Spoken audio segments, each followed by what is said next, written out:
with another video. Oh, This time I'll was be the vice jamming president, backstage. the vice presidential debate, and this was a fly on the head gate because I don't know if you can't caught when Vice President Pence was talking and a fly was on his head. I So I seen was that. I said, Lord, they're gonna make some names tonight. so the fly, because I didn't, I'm like, is that a microphone thing? I'm like, no, that's a fly. And of course, I took a picture of it and I got to post it on Instagram because I was so into the debate to see the beauty of the debate. But how did you like it? Did you enjoy it? Did you enjoy Yeah, the I debate? enjoyed this debate better. Could he? Can you hear me? I can hear you. Can you hear me, Wiley? I can hear you. Okay, I enjoyed the debate. It was more civil. Okay, I enjoyed the debate. It was more civil. They both um were more were civilized and answered, the questions or not answered, and got their points across. And the moderator, she didn't have much control, but she was trying. Yeah, Susan, that's her name, Susan. She did a terrible job. We need a debate, a moderator that's going to say, "Shut the hell up. Let's get to the." But you enough time. Your time is up. Your time. Cut his mic. Cut his mic. That's what I was expecting to see because she came in there all proper. You can't be elegant or polite when you're having somebody that is disrespectful. You, the moderator, cut the fucking mic off. Cut it off. Hold up. Because it started out, they talked about the coronavirus. We lost over 200,000 deaths. 1 in 5 businesses, this is according to Kamala Harris, 1 in 5 businesses closed. On January the 28th, 2020 is when the president and the vice president knew about the coronavirus. That's a month earlier before he even announced a shutdown. And the beauty of what Kamala Harris was breaking down, she broke down the timeline. And they know in January, if they would have shut everything down on January the 29th, no travel. If you travel, you got to be quarantined for 2 weeks.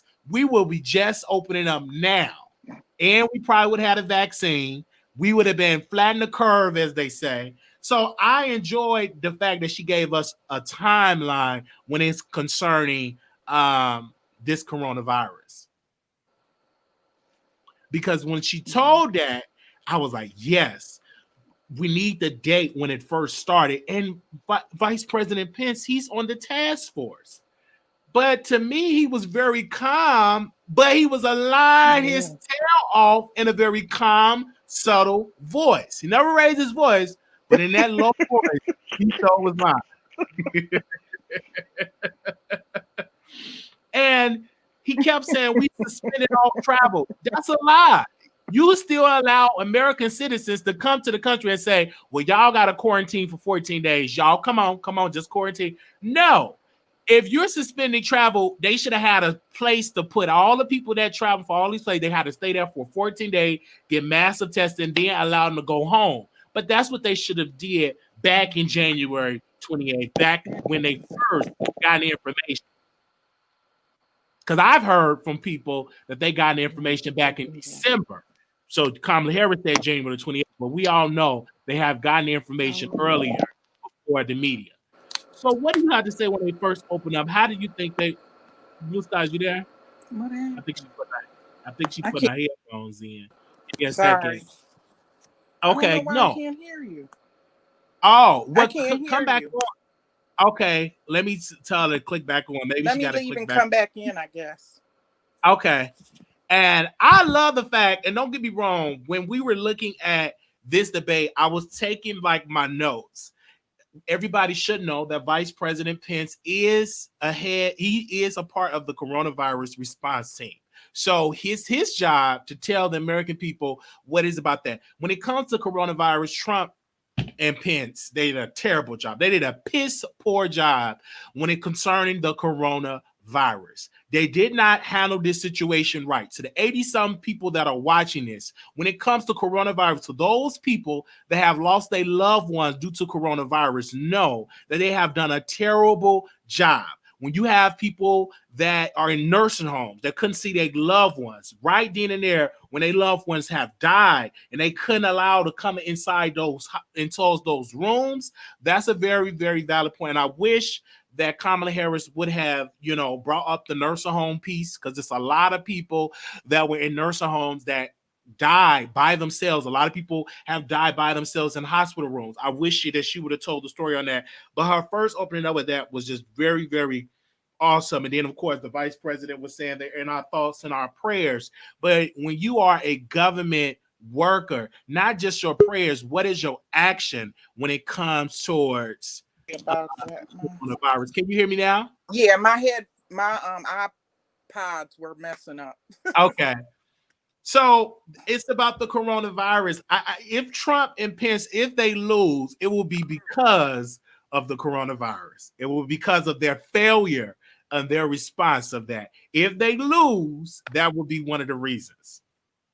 Yeah, I saw statistics like that was one of the top concerns, like 68% concern of Americans for this election is the coronavirus. And I agree with you. Harris gave a good timeline, and Pence being the head of the task force and succumbing to Trump's not believing in science had pretty much messed them up with this coronavirus. Pence should have kept on. He had a good task force.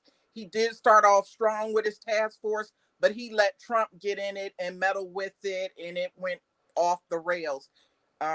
He should have kept Dr. Fauci in there. They stopped Dr. Fauci from coming to the White House, and that wasn't good because he is the leading infectious disease scientist in the whole wide world. So, yeah, they messed up there with the coronavirus. Even when we get to the super spreader, as they say at the Rose Garden, okay? Right. And you could just see the redness of Vice President Pence's eyeballs. Did you see the redness? He looked sickly. He looked like he got the Rona. So I would expect, they had to get plexiglass in debate. And mind you, while I'm watching this debate, you hear somebody sneezing and just coughing, sneezing and coughing, sneezing and coughing. Because I would have never agreed for this debate. They should have did it via Zoom, via StreamYard, via from a remote location. And because Pence were at that Rose Garden. And that was a super spreader. You can't even say allegedly. People are getting the Rona. The press secretary getting it. It was an article that I was reading. Over 30 people in the White House contracted the coronavirus.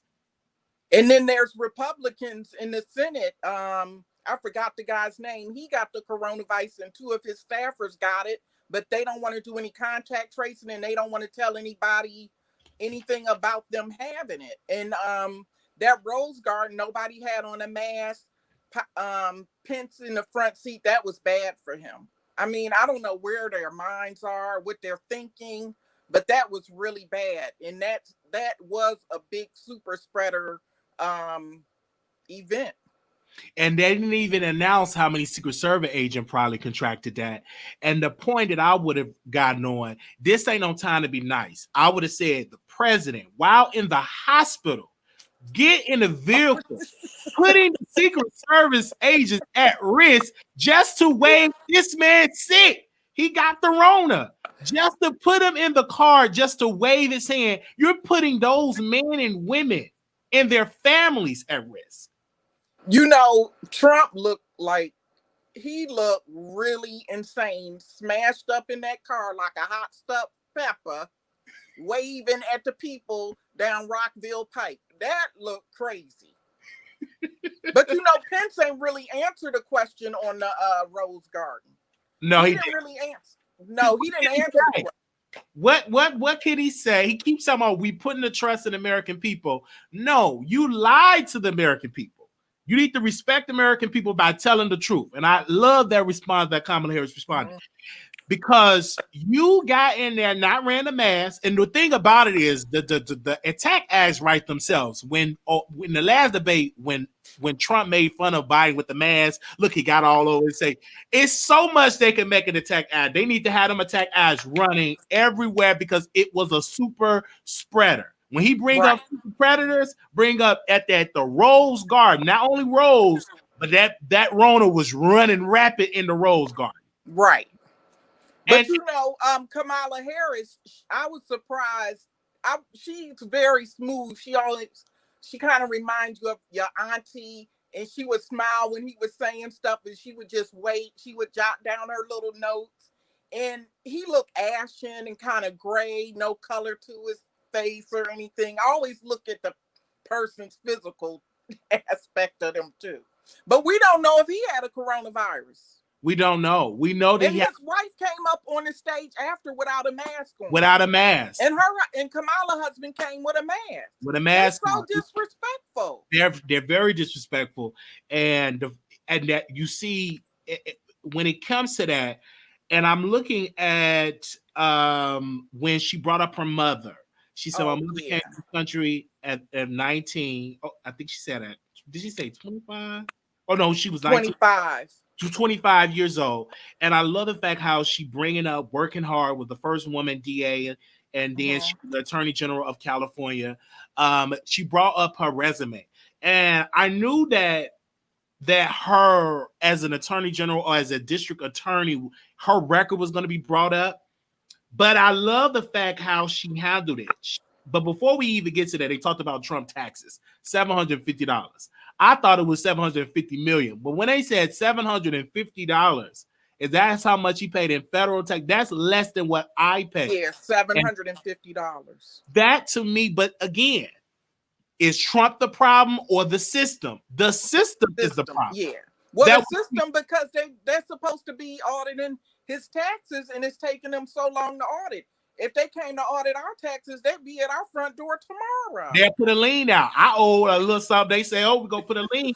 You know, we get the liens. But that'll tell you it is different set of rules. Once you are rich, it's different set of loopholes you can get under. And if you lose a lot of money, that's a win-win when it comes to your taxes. But it's not all rosy. Yeah, about the Rose Garden. It's not all rosy because it's a lot of people that have gone to jail for white collar crimes. Absolutely, but of course, but again, if that was MC Hammer, if that was any black or who else went to what's his name went to jail for Snipes? Yeah. If you are Lauryn Hill, she was about to go down for taxes. Then the label came and rescued her. Right. But when it comes to people that are white and as the president, he again, the system. We need, my understanding, we need a fair when it comes to our taxes. It's too complex, and the average person don't have the money to get a tax attorney or hundreds of accountants to tell you about all of them loopholes. Right. You don't have that. But she did bring that up, and she was saying like $400 million in debt. And she said, and that means you owe somebody money. That's a lot of debt. I think he owes the Deutsche Bank, if I'm pronouncing it right. I think they loaned him some money. One of the Kennedys worked there. He has since resigned. I don't know for what reason he loaned them that money, but it's a scandal in there somewhere. But I think he owes some of that money to the Deutsche Bank. It's DEUTSCH or something like that. I know he probably owed Russia, allegedly. He probably owes so many people. Saudi Arabia, Russia. He probably owed Russia. It's a lot of people he probably owe in money, because when you borrow money from these other countries that we supposed to be given policies, or what do we call that when we put something on them where they have to pay money, put restrictions on them. That's a problem when you owe them money, and that's where we need to get those money. But again, Congress need to make a law. To put a bill out to force every sitting president to release their taxes. They didn't pressure him. We should know how much debt you are in your health record as well as your tax record. We should Right. know that. Well, And that's where they talked about transparency, and Kamala absolutely. brought up he's not transparent. But when Pence got to the question, he didn't really answer it. He started talking about other things. Yeah, he would get me with Pence. Every question you would ask, he would go to something else. Right. But the moderator have to bring them back and say, "Sir, with all due respect, that's not the question I asked. That's This is true. the question." And about the health, both of them, if they win, whether it's Mike Pence, they're both literally one heartbeat away because they're both senior citizens. Like Trump almost and Biden. close to 80, and Biden gonna be close to 80 years old too. Right. So they're gonna need to answer that question. And this is where I want to look at with Kamala Harris. She showed us that she's ready to be the president. Yeah, this was the moment for her. When I watched her, this is the most presidential moment because she's looking 4 years from now. Even if Biden loses, Kamala Harris is next in line to be probably the first Black woman president because you saw how she was handling. This was an audition for becoming president. But even though I think they might win, and it would be because of Kamala Harris. She didn't stutter. She is a career politician. She's a prosecutor. So she knew how to clap back at Mike Pence. I'm not finished. Hold on. I'm not finished. I'm not finished. She was letting them know that was that Maxine Waters reclaiming my time. So she let that man know, listen, you ain't this ain't gonna be this. So she let him be known, and she was making her notes. And she says she's informed, like she's ready to be the president of the United States. And if I didn't make it no better, it looked like she's running to be president and Biden running to be VP. Right. She's clearer. She's clearer on her message, probably from her experience as a prosecutor. But when she first came on the scene to run for president, I wasn't into it. I know you were so into it, Wiley, just because I was hearing about her record as a prosecutor. But when she explained some of the things that she did back then, I understand a little more. But I still, the product. It depends. I would have to look at the cases because a lot of people was judging her on their stance on the criminal justice system today. But you got to go back to the climax, to the spirit, just like the 1994 crime bill. We cannot judge it with a 2020 mindset. You got to have a mindset in the early 90s. But I'm glad she said that they would release people from jail that have marijuana charges, and they would try to make marijuana legal across the board, because I have a cousin who lobbies on Capitol Hill to get people out of jail that are in jail on marijuana charges. So that is important, because they did give them some stiff penalties. Some people are in there 10, 20 years just on a marijuana charge. Facts.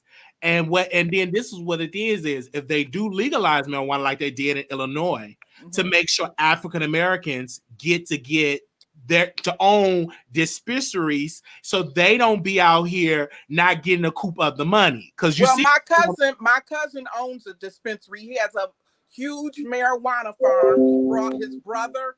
He brought my other cousin. They went to Washington. I think they're in Washington State. And they're in Oregon, and they opened up one farm and dispensary. Then his brother and my cousin got their own, and there is a black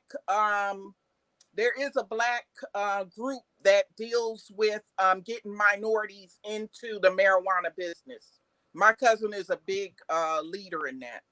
Right, because you see what's going on in Illinois. Chicago is making massive complaints to Lori Lightfoot, saying, hey, y'all need to be better with giving us a share of this billion-dollar industry. But you need about $100,000 to $200,000. So when my cousin started, he was asking people to come in on the business with him to invest. So you need groups of minorities to come in together and invest so they can set up that business. Absolutely. Now, they talked about the economy, 7.9 unemployment rate. The unemployment rate for African Americans, I think, is over 10%. Right. The unemployment rate. So when they say about their policy that he's going to pass a bill that is going to tax the rich, in which they should, because of the rich people. If Donald Trump paying $750, if Warren Buffett said it shouldn't be that he paid less taxes than his secretary, that's a problem. Yeah, that's true. That is a problem. That's unfair. So yeah, that's true. The Bible says who much is given, much is required. So if you're making billions, you can pay 10, 15, 20% more in taxes. And that's not going to stop growth. You still rich. How rich can you? How much billions do you need? And I like when they say the health and strength of America is on its working class people, and it's true. That's why I try to tell the Black people we had a power, because if we don't spend our money, ain't nothing gonna move around here. So whenever we want to get something done, all we got to do is stop spending our money and come up with an agenda that we want the government to adhere to. Absolutely. So they were talking about, of course, the Recovery Act, how Biden was a part of that, because that's great that, Trump and Pence was given a great economy after what they built out the auto industry, the automobile industry. And you look at what they done to the economy, their failure with coronavirus literally destroyed all the work that Biden and Obama put in. It destroyed all of it. Now they try to claim that they took the economy and it was bad, and we were in a recession, and they got it. How do people just blatantly just lie? You just blatantly lie. You was giving. That's you need somebody to knock you upside your head for lying like that. Because that fly, that they said the chat, Fly 2020 is trending on Twitter. Like, I saw the fly. Because when you up there spewing out shit, flies will come on your head. He was spewing out a bunch of shit, and that's what that fly said. I feel comfortable. This ain't nothing but a big pile of shit. But when I look at this, and when she said this about healthcare, she said pre-existing conditions, they are coming for you. If you're 26 and younger, they are coming for you. Because let's be clear, if they erase that and the Affordable Care Act, if the Supreme Court struck it down, they will go back to what they originally, you had a pre-existing condition. You can't get insured. Or you have to put extra. And that's the truth. They're actually in court right now trying to struck down the ACA, the Affordable Care Act.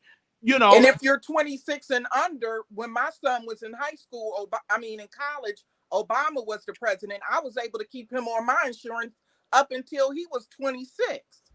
Right. Exactly. And they're in court trying to struck it down. Oh, gosh. Okay. About climate change. Now, some stuff I didn't know. I was like, what is franking? I'm like, if they say what I thought, fracking, what was they saying? Fracking. I said, what? She gotta say, I didn't know what that was. That's where they're like out in Kansas. Okay. And they're like trying to drill for oil, and it's really messing up the earth. Sometimes they'll have little tremors out there because of that, because they're trying to tap into oil, and they're constantly, somebody in the chat, correct me if I'm wrong, they're constantly trying to drill for oil. Okay. Because I didn't know. I'm like, is they saying what I think they said? Like, but Pence didn't come back good with the climate. Like, Trump took us out of the Paris agreement. That was a global climate change agreement amongst every country in the world. Why would you take us out of that, saying it's causing us taxes and jobs? That's crazy. Absolutely, because you're dealing with a man that's trying to run the country like a business, and he don't understand, and he's a bad businessman, right? Because you can't kind of run it like a business if you know how to have good business relationship. Trump ain't the type. He's $400 million in debt. He's not really good and having, when it comes to international relationships. It's like, I agree with Kamala Harris. It's having a relationship. Right. That's something that Trump does not do. He's not going to keep up with his word. He's going to switch up in the middle of the game. And that's what we're dealing with when we're dealing with a Trump and Pence. And Pence is worse than Trump. People forget. Don't let that soft-spoken man with them red eyeballs get it twisted. If he was president, LGBT won't be able to get a hot cake, get cake made. He'll try to strike down abortion. So he's more stronger in his beliefs than Trump. And they said they took the word science off of the website for climate change. Yeah, well, what is climate change but science? And they took the word climate. I gotta go look at that.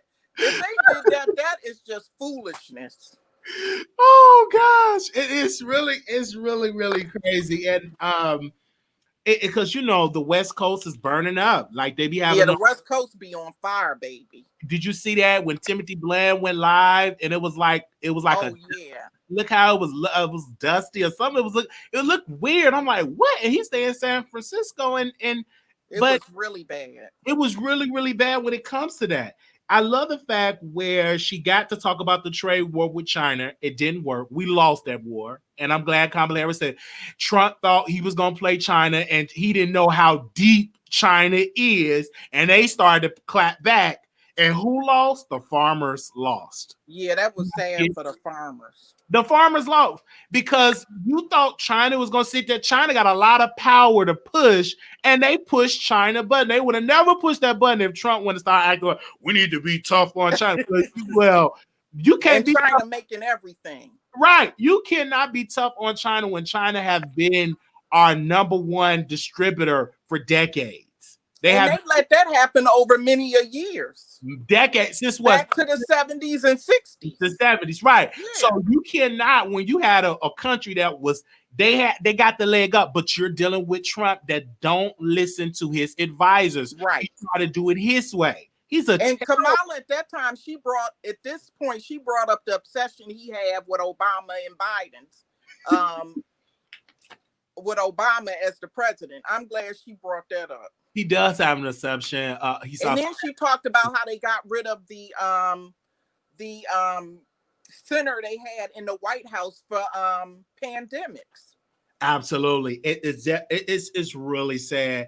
I love the fact when they talked about the Supreme Court justice about the open seat.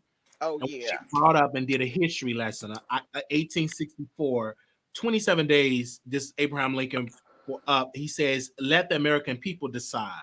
Because it was a vacancy, it was an opening. And he said, before I make it, let's wait until after election and make it. And we are literally, how many days we got? 26. We got or 27. Let me see how many days we got until election. Let me go to vote.org. I think we are now at 26 days. 26. Until election. I think they need to wait until after the election. But they're not going to wait. But Republicans not going to wait. Democrats need to use every single loophole power that they can do. They need to do it. This ain't no time to be pretty. But what they might do is they were talking about packing the court. That means they may add another couple of Supreme. Oh yeah, you can. And they can do that, and they should. Yeah, if they are, he's making it a big deal. Y'all got your person in there, rushing them in. During the pandemic. And I'm glad Kamala Harris dodged that question because they gonna doggone sure probably pack the court. They better do something because Democrats are always so soft, so kind, so forgiving. I'm like, what the world going on with all that? This ought to be rough. And that's right. They own that script. Sometimes you gotta ball that script up and say, okay, let's go. Let's go. Now, when they get to Breonna Taylor, and this is where the difference between the two. Kamala Harris said justice was not served. Now, mind you, she's a prosecutor, and I wish they would have brought it up with the what was that? The jury, the grand jury, one of the jurors sued and wanted to petition the court to release the information. And I wish they would have brought it up. And she said justice was not served, and she got pens together, said you cannot lecture me about criminal justice, about work as a prosecutor. I was the AG, I was the district attorney, and that was a great point. But she said, I'm the only prosecutor on this stage. The only one. You gotta get it together. She was the only one to say so, right? And when gets to Pence, he was like, well, let justice be served. What happened with George Floyd, justice will be served. But then he immediately got to the looting and to the thing. But most white people was looting, burning up the stuff. They Right. The a agitator. lot of stuff. They was But she got them back when she talked about Charlotte, where they came and rioted and was killing, not rioting, but they started, rioting. And they killed that lady. Absolutely. And this is where I'm going to tell you, when you watch these debates, you pretty much, I went in as an informed voter. So I do the research, I watch, but this is for people that don't do it. This is their first time seeing who it is. And this probably could have tipped more people to Biden's side than because this is something different. They never seen a black woman on stage as a VP on a major ticket. This is right. And let's not get to, well, she ain't black. When the average person looking at comments, what do they see? She black. She thinks she black. She went to Howard. She pledged AKA. Right. So as long as she thinks she black, what is it to them? Right. And what you see is what you see. You see a black, the average person will see a black. They're not going to say, well, she did. Listen, you see a black woman on stage, and she let it be known. And she said, I'm the second black woman elected in the Senate. The first one, I think, was in Illinois. But she's the second. So she brought it together. So I like when she said they're gonna get rid of private prisons, because if you go to the stock market right now, you can buy stock in these private prisons, and that's why they throwing people in jail, so they can make money off of them. But she said they're gonna get rid of private prisons, and I like when she brought up that Trump didn't condemn the white supremacists. I don't care if he did it 230 times before. If they ask you if you condemn right now, then you say yes and you move on with that. He said, what do you want me to call him? Stand by. Like, because he understand that wing is a part of his base. Not saying it is all of his base, but it's a part of that wing will be voting for him. So, of course, he couldn't call it out like that, because he don't want to annulate, because he's going to need all the votes he can get if he wants to. Now, Pence did get her with her record, but he didn't really, he brought it up, but she didn't answer to it. She didn't really answer him on that, but he did get her on that. He did bring up, he could have really attacked her on her record. The black man that was innocent and they still went after him. He could have name dropped that. He should have came harder on her record. But people made it seem like that's all she was doing was throwing black people in jail. But she said she was prosecuting banks, other crimes too. So and that's what I'm saying, because the job as a prosecutor is to prosecute people. You have to hold up. You are voted in and you got to do your job. But a lot of changes she made. I think today she'll be a different prosecutor than she was years ago, because you got to think Kamala Harris was getting very popular for her policies that she put into place. She was all on the news. They was talking about, is she the next? Is she the female Obama? If you got to go back to that era, they was giving her kudo points when it came to all of that. Right. All right. So if anybody want to call in.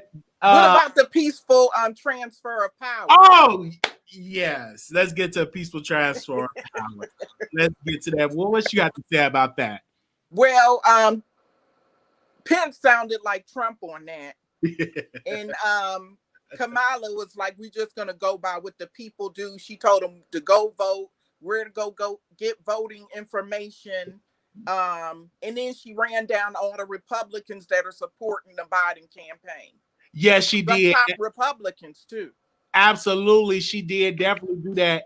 And people, if you're not registered, you need to check with your local, with your state, so you can do all of that on vote.org. You can check your registration. You can register to vote by mail, and you can get, I did this yesterday, get election reminders. And they also have your polling place locator. You can put your address and information, that will give you that. And then also they have it on there, the 2020 census, and then to become a poll worker. We are 26 days away until election.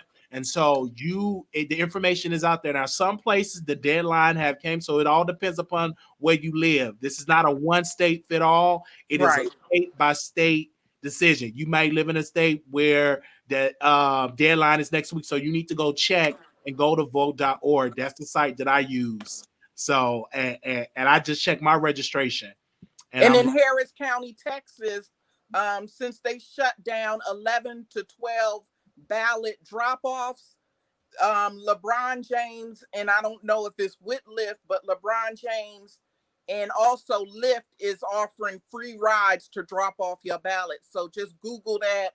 And if you're in Harris County, Texas, you can get a free ride by Lyft. Maybe, I don't know if LeBron James is supporting this, but I heard he was helping people get to the polls too. So look that up. And so the number, if you want to call in, the number is 646-716-8447. That is the number, 646-746-8447. If you want to call in and give your opinion about the debate, here we go. And we started this last week, and it was very popular last week. So they went into it.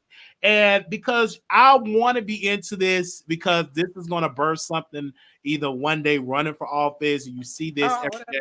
So because I started this because I wanted the average person that don't get into politics to actually watch, because this is going to affect us whether we in it or not, or whether we vote or don't. It's going to affect you, especially when it comes to the Supreme Court justices. And when she brought that up about how many, about 50 judges that he nominated, he said none of them were are black. None of them. They are young white men and women, particularly young white males. So they pack the courts. Right. They're packing the courts. You're talking about packing the courts. So that was a great clapback, because most of them are young white males that some never even try a case, because you don't have to be a lawyer to become a judge. That's not a requirement. The president can nominate you. And that's what she was saying. They're not qualified. They're not qualified. But you're not going to want somebody that's really qualified to be on it. You want somebody that have an idea that's anti, that's pro-life and all of this, versus being a pro-choice. And so this is going to be a roller coaster ride. It haven't hit us yet, but in the next 3 to 4 to 10 years, those Trump decisions definitely going to be waking up in a decade, for probably even less than that, because they are already putting on a docket for the Affordable Care Act. You know, that's if they get rid of that, that's be tragic for people that are already on using the Affordable Care Act, and people that have pre-existing conditions, and people that are going to have pre-existing conditions because of the coronavirus. Absolutely. And I did this show because we got to get involved when you're black, especially of black people. We got to get in those spaces and run for office to change your local school council, to change your local, city council. You got to get it on that local, state, and just really get involved. And also teach your children to become a politician instead of a basketball player. If maybe you have a son that want to be the governor one day, we need to have those conversations and drive that spirit, because that is going to affect us whether we do it or not. And I think get more of us to be lawyers. So if you are against the prosecutors, what they're doing, then you need to become a defense attorney. Like my cousin and her husband, they're defense attorneys. They don't believe in prosecuting black people, so they're defense attorneys. So you need to get in those spaces where you can defend us instead of just talking about it. Right. Go ahead. When I was younger, my mother had me and my sister, we would go out and pass out flyers. That's before the internet. Okay, tell my age, but whatever. And we would go and door to door passing out flyers for Mayor Coleman Young. What's up, Detroit? What up, Doe? For him to become the mayor. So I would watching my mother and always volunteering. She had us volunteering to work in politics in Detroit. Yes. And I want to say, even if you become a district attorney, prosecutors got the power. They got the decision whether they want to give a deal. They got a lot of, due to the laws, they are now some cases more powerful than the judge. Right. What's the deal or not? So if you want to become a DA, go after violent crime instead of going after petty drug cases, have it to the point where we're going to invest more so having schooling in prisons and stuff like that. So you could also become a prosecutor or in charge, or come an AG where you run the state prosecution, you can make a lot of change. And that's what a lot of people doing with Sean King. He's they have been doing that for years, a couple of years now, where they are now advocating for more progressive district attorney or progressive prosecutors, because they know they held a lot of power. They got a lot of it. Because it is a pipeline to the prison from the time they get in kindergarten all the way on up. Yes. Okay. We got one caller in queue. 8043 caller, you're on air. Hey Wiley, how you doing? All right. Good. I just wanted to speak on, I don't know if you guys hit on it just yet, but I wanted to talk about climate change, and just they spoke a little bit about that, but I wanted to know what you guys' thoughts were on when they were speaking on climate change and the fracking. And I know a lot of people might not be familiar with what fracking is. And I know she spoke a little bit about Trump leaving the Paris Agreement. So just want to know your thoughts on that. Well, my thoughts on it is that we need to get into more renewable energies. And we were talking about renewable energy in high school. We used to debate that when I was on the debate team. So why are we not doing that? We are now getting into having cars, running by electricity, now, like instead of gas. So we need to get more into whatever will help the environment. We need to invest more into that. But if we can't, we have to.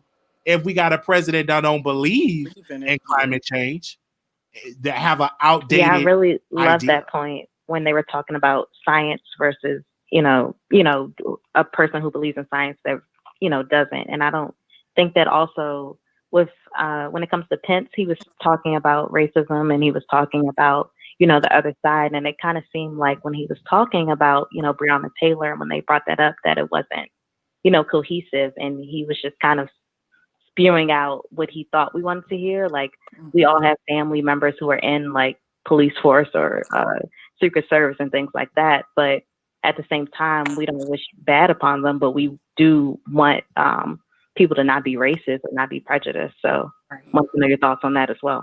Yeah. So everybody keep asking, what is it? Fracking?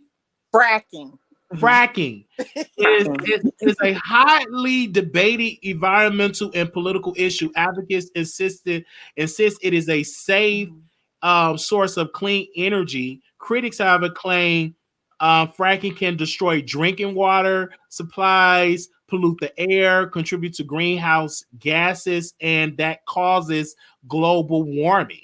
So, wow, I need to probably get a scientist on that into that, because I've never heard that term before in my life. I thought it was I've heard about it, but I'm not familiar with it. But I know if you don't respect the environment is not going to respect us. And you don't have to believe in science, but you can see that the environment's not going to say, okay, these people don't believe in me. The environment is going to do whatever it's doing. That's why we keep having all these hurricanes. You got global warming where these glaciers are melting and they're making the water warmer coming through that Caribbean route. And all them hurricanes are forming one after another, more than coming through that Caribbean route. You can finish your point. And then you have all these fires in California. I mean, you don't have to believe in science, but science is real, and the environment does need to be saved, and we need to respect it, and we need to have you have to have a global answer to this crisis, because it's global. It's not just America. Facts. Absolutely. Thank you. Keep doing your thing. Thank you so much for calling in. 9452 calling you on the air. Yes, you live on the air. Hello? Hi. Can you hear me? I can hear you. Hi, how are you? All right. So I called in last week, but I wanted to touch on a few things.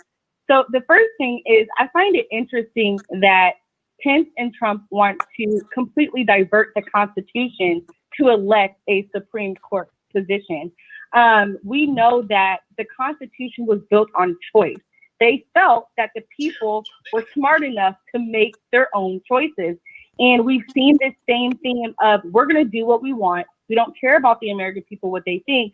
And I just find it very, very interesting that Pence is still enacting and still working to that point. Also, I find it also interesting that he talked about packing the court. This was something that was made from Reagan, a Republican, to change the way laws were being enacted in the government.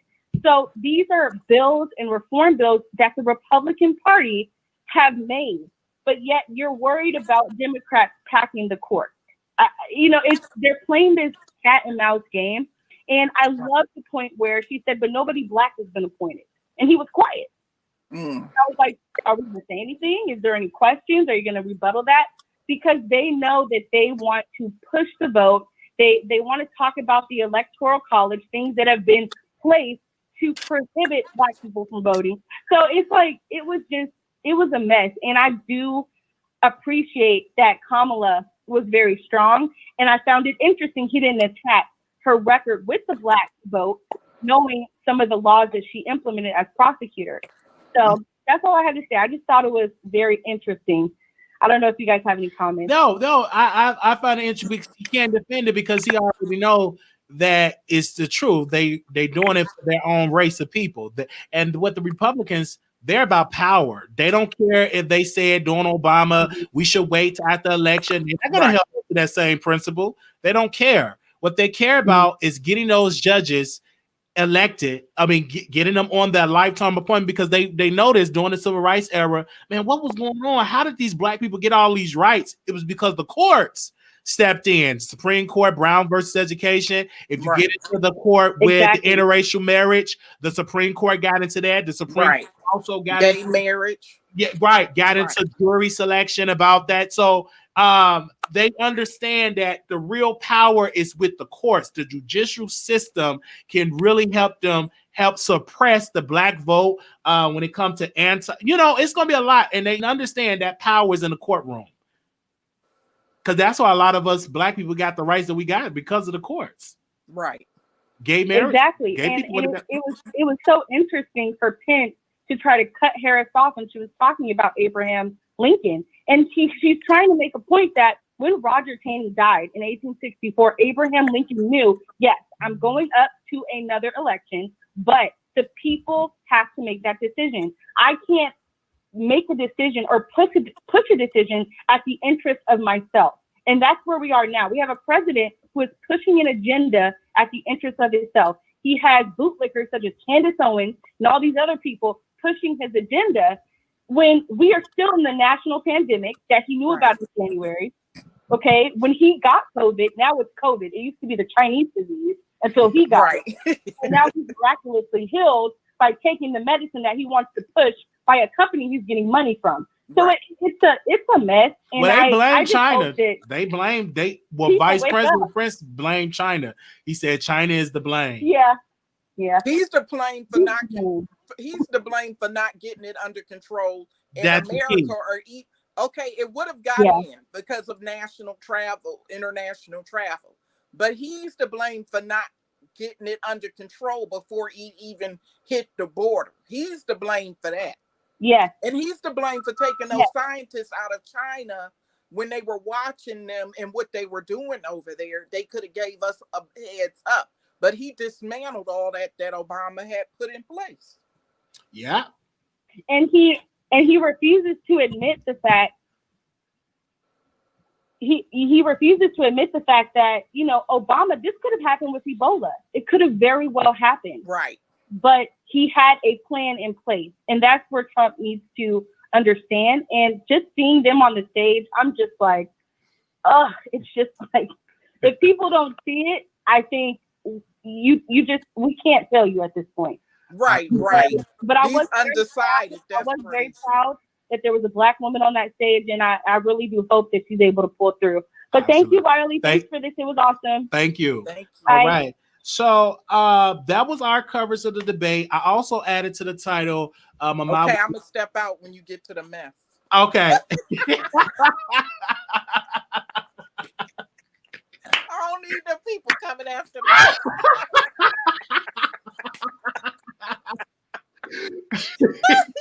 Thanks, Wiley. Thank you, Blue Sky. People to go out and vote. You know, you have to vote for what you think is best, but already 5 million people have already started voting. Vote early. Get out there and take your ballot where you need to take it. Help a friend get to the polls. And thank you for having me. Thank you. Good night. Good night. Back in the So I'm sitting here and you know, and I was watching Ahmad Wiggins live because he put in the title Jaguar Wright is broke and all of that. And he did all of this. He did the live, said that Jaguar Wright is broke. He played a video of her in the line at McDonald's and her car was declined. Her multiple cars was declined. And I'm listening to it. Oh, yeah, because you went on that show. He started preaching. He started to shout. He started to twerk. He started to do all of those things because now Jaguar Wright went on Storm Monroe and did not go on his show. And he was saying, well, she could have got some money and all of this and all of that, saying that Jaguar Wright is broke. And he was saying all of this. But the basis or the spirit of that clapback is because he's upset that Storm Monroe that Jaguar Wright did not go on the Ahmad Wiggins show. He's upset because she went on Storm Monroe's show. Storm Monroe is now 76,000 subscribers away from 200,000 subscribers. And he's at 124,000 subscribers, millions of views and everything like that. And people are saying, you know, he's upset because Storm Monroe is winning in subscribers and Storm Monroe is winning in viewership. So, of course, he will go on an anti-Jaguar Wright. Jaguar Wright is not broke. Jaguar Wright was actually at the restaurant at Papado's eating. So I don't believe that this woman is broke from a long shot. No. What I do believe is that Ahmad Wiggins is broken and upset that Storm got the interview and he did not get the interview. Because when you call out people and drag folks and say this, that you're so great and they're not, and you get all these cameras and speakers and mics, and when you're not getting nowhere near, and that person just got their regular camera, their laptop, and they are getting the views, because it doesn't matter about how much equipment you have. It's about, did you get the exclusive? Are you a part of the conversation? And of course, Storm Monroe is on the ready. They talked about him on a Dallas station, and they also talked about him on other channels as well. So give that black man the credit for getting the interview. Now, when it comes to Jaguar Wright, I do believe Jaguar Wright needs to monetize her story. And I said the same thing with T.S. Madison, former manager. T.S. Madison, former manager, Gio, I kept saying to the rooftop, brother, get your own platform because you making other bloggers rich off of your story. Why don't you get a YouTube channel so you can get super chats and cash apps? But he waited too late because the juice is already gone. But with Jaguar Wright, now that you have done these interviews, get you a podcast, get you a YouTube, and release a new album, because people are now are interested in Jaguar Wright. And so when I started to get into her, I saw that she went live and I started to Google her. One of my producers is a big fan of Jaguar Wright, send me videos, and I still to this day are listening to a song cry, the MTV Unplugged, and I just ball up in tears when I hear that. Now, even with Jaguar Wright, I would love to see a book. I said the same thing about, Apostle, the Clark sister, the one that they booted out the group, or the one that quit the group. I said the same thing about her. Why don't you get you a book and start your own platform? That's the same thing with Jaguar Wright, because Jaguar Wright's story is telling. And I don't care how many times she talked, people will continue to monetize off of her, but she have to be the one. Storm ain't the problem here. Jaguar Wright have to understand, like, listen, what are you going to do next after you told all of this on everybody's platform? But Storm got the exclusive, and he got the exclusive because his people told her to come on the show. And Storm did that exclusive interview on the Wiley Show, and he came on the show and we had a whole beautiful conversation. Now, I know some people would say, well, Wiley, her card got declined. Who cares? She was in a car. She had a cell phone. Who card didn't get declined? My car used to get declined too. So what? Blah, blah, blah. Who cares? Storm still won the battle. He got the 124,000 subscribers and counting. He got the millions of views, and Ahmad Wiggins is on the defense, and he's mad and he's upset because he didn't get the interview.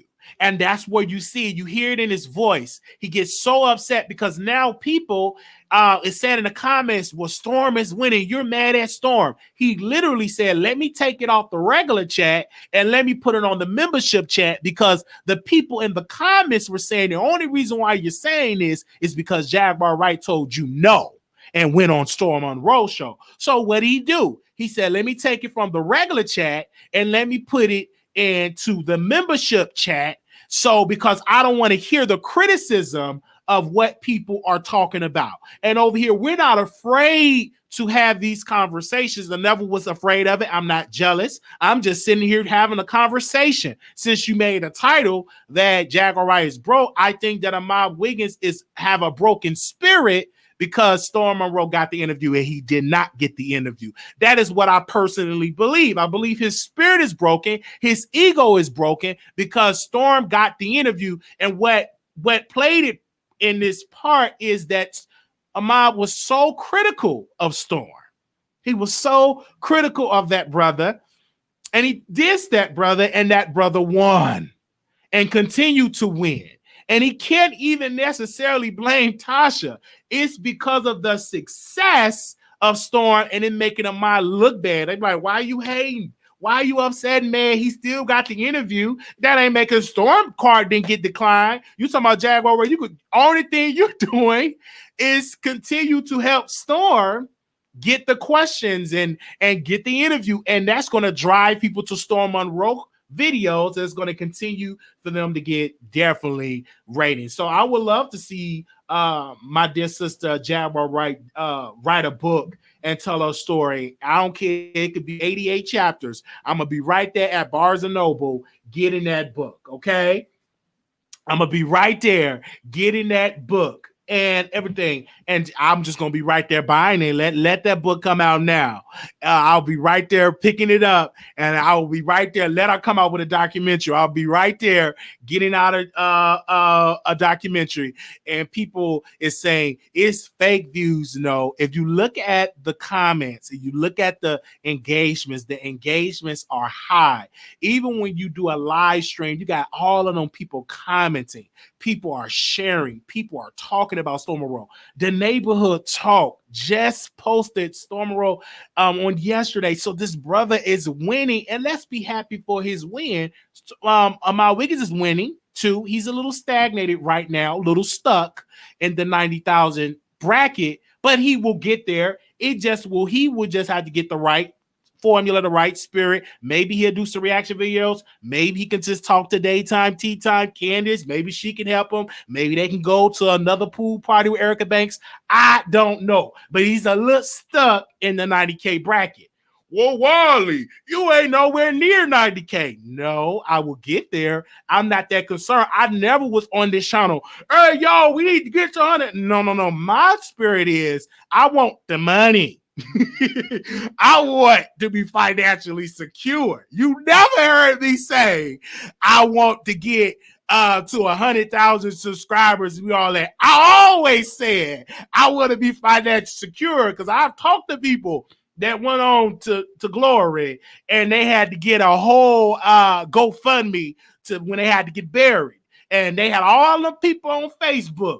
So I want the income. Because you get the income, then the followers can come too. I don't want just 100,000 and I can't get no burger, no French fries. Okay. We know eventually I will get there, but I want the money. I don't want to just be like, hey, y'all at 100,000 and I can't do nothing else. Okay. All right. I just have to say that. Now we're going to open up the phone lines. No cussing. If you cuss, we're going to boot you off. You all can call in. The number is 646-716-8447. Y'all know we was going to talk about it. It's in the news. It's public. Why can't Wiley talk about it? Oh, I already know what you're going to say. He jealous. Wiley press jealous. Okay. How much more side you going to say that? Now, the phone lines is open if you do want to call in. I don't have the sound of y'all still talking about. Yeah, so I say I love you, Wiley. You always say how you feel. You got to respect. Yeah, it's just going to say how I feel. Let's go to the phone lines. 2948. Caller, you're on the air. 2948. Hello. You got me turned up. Turn me down the background. 2948. Okay. All right. Hello? Yeah, can you turn me down the background? You got me loud in the background. Hello? Can you turn me down the background? Hello? Okay, I gotta get you off. You gotta turn me down the background. 3722, caller, you on air. Hello. 3722. Okay, when you call in, be prepared. The phone lines is open. You doing more talking about Storm? I talk about it because it's history. He got the exclusive. Why would I not talk about somebody that's got an interview with thousands of views on it? I have the connect with the person. Why not I not talk about it? You know, I'm going to talk about it. He got the exclusive. Be happy. Don't worry. Be happy. Yeah, you know, this is okay. He got this exclusive. So guess what? I'm going to talk about it. It is what it is. I don't get mad then people say, yes, we need to do a show about politics. We'll do the show about politics. Just know, you know, Wiley Ben did the show about politics. Go ahead. Let's go. All right. Now have me turn the background, people. We'll let y'all call in. 2948, call you on air. Hello, you hear me? I can hear you. I can hear you. Hello? Yes.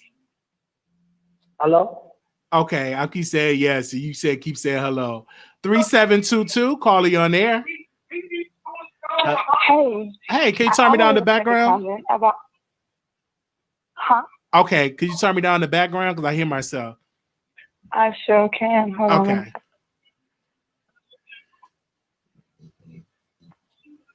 I wanted to make a comment about Armand. Like, I really think he is kind of jealous of other bloggers with the comments he makes, and the antics really not going to get him nowhere. If he had quality content and maybe something of substance, he would be okay. But as for me, I stopped following Armand a long time ago. Oh, wow. Okay. Well, thank you so much for calling in. Anything you want to add? Thank you. All right. Thank you. Okay. Let's go. Let's go to the phone line. 646-716-8447. Last 43489. Calling on the air. 646-716-3489.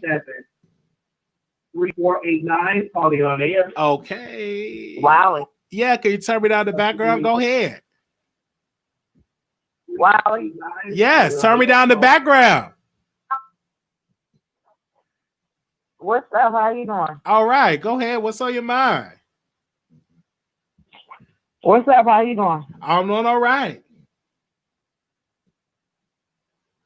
I'm doing all right. I ain't called to see what's up with the debate. That's it. That's okay. Well, thank you for calling in.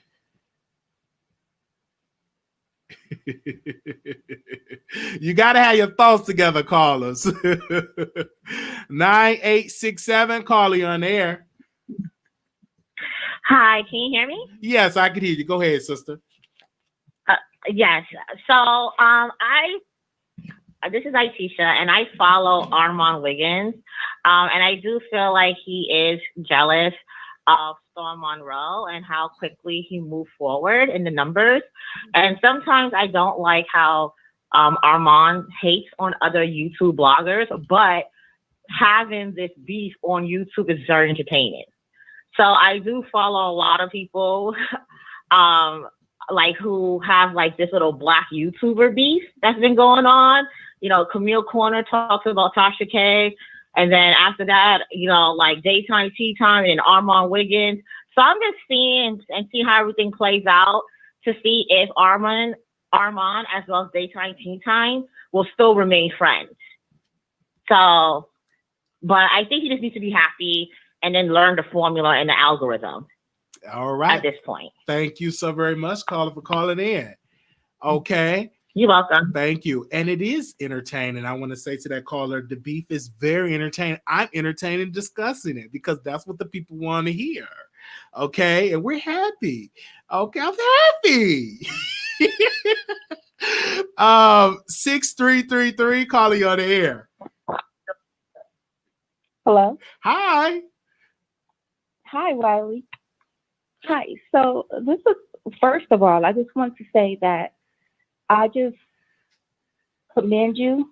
I applaud you because you're always unapologetically, authentically you. And a lot of people can't do that. So, and a lot of people try to, tear you down, but you're still you. And I do love that about you. Okay. So what I also want to talk about was this whole, you have to bring up Armand and you constantly bring up Armand. Didn't Armand just say that he was not going to mention Jaguar? He did. Ever again. He was done. So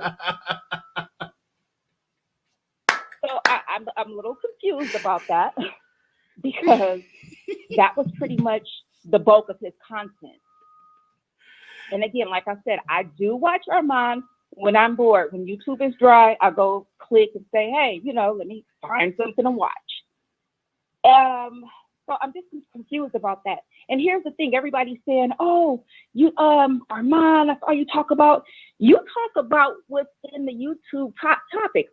If Neek at Night and Camille's Corner were to get into a fight, you're going to talk about it and we're going to be there to watch, including the Armand listeners that feel like all you do is talk about Armand. If Armand is making a video, Jaguar right, talk about it. We want to talk about it. So you open up the platform for us to talk about it. And yet you are congratulating Storm because Armand keeps bringing it up. So he keeps throwing these subs. And did you see that shady post when he congratulated Storm? I did. Oh, congratulations! But I'm the better. I'm like, what the hell? Like, he is so sensitive, and he can't even hide it. He's so sensitive and insecure. He would have did better by not saying anything or just said congratulations, Storm. But he just turned into it basically was saying he's still a better one. Well, I'm just confused. So again, all the people want to say, all you do is talk about Armand. Tell Armand to stop throwing the subliminals. Tell Armand, since he hates Jaguar Wright so much, not to talk about her because she's his content. She's his content. So that's just how I feel. Say good night, Wiley. Good night. And yeah, have a good night. Thank you so very much. The number is 646-716-8447. We're going to go to the next caller, 5840. Caller, you're on the air. Hey, Wiley, I want to know if Armand Wiggins cried at night, being that he's no longer the king of YouTube and Storm Monroe surpassed him in way high numbers. Yeah. But this so I is want to know if he cries at night. I don't. This the He's thing not because the king of he YouTube just anymore. Armand Wiggins just tweeted this. He just tweeted this quote: "Catch up with Miss Mamas. You're 10 years behind. Jealousy ain't working." This is what Armand Wiggins wrote. Quote: "All you can do is be happy for someone else because you can't beat me. Let's talk. You're Miss Mamas. Remember, we started together. Make sure you bring me a nice bottle of wine for my 100K, and maybe I'll give you a shout out." Be careful what I'm just saying. Just but the question is, when will he reach the 100K? He has a stink attitude. He needs to wake up. Wake up. Stop being so cocky. And when people watch your live, you're going to turn it into members only. You did not start off with a members only. They was dragging him. Thank you so much, Icon. All right. I want to respond to that because it only take one good hot interview. I am at 13.1. One interview can get me at 300,000, 400,000, 800,000, a million. One breaking story can get me at 50 million subscribers. Only take one. Again, let me read what my biggest wrote and let's dissect this. And he could call in. What's the problem? You ain't got to just tweet and listen. Drop up out the bushes. He said, catch up with Miss Mamas. You're 10 years behind. Jealousy ain't working. All you could do is be happy for someone else because you can't beat me. Let's talk your Miss Mamas. Remember we started together. Make sure you bring me a nice bottle of wine about 100K. And I'm like this. This is YouTube. The beauty of this show is that we talk about things that are hot and things that are not. That's the beauty of this show. One interview, we will get that interview. One good interview. I'm not going to say who it would be, but one good hot story can take us and trend us all over the world. And you better be careful what you say out your mouth because you said the same thing to a Storm and he surpassed you. You're the one that put yourself out there like that.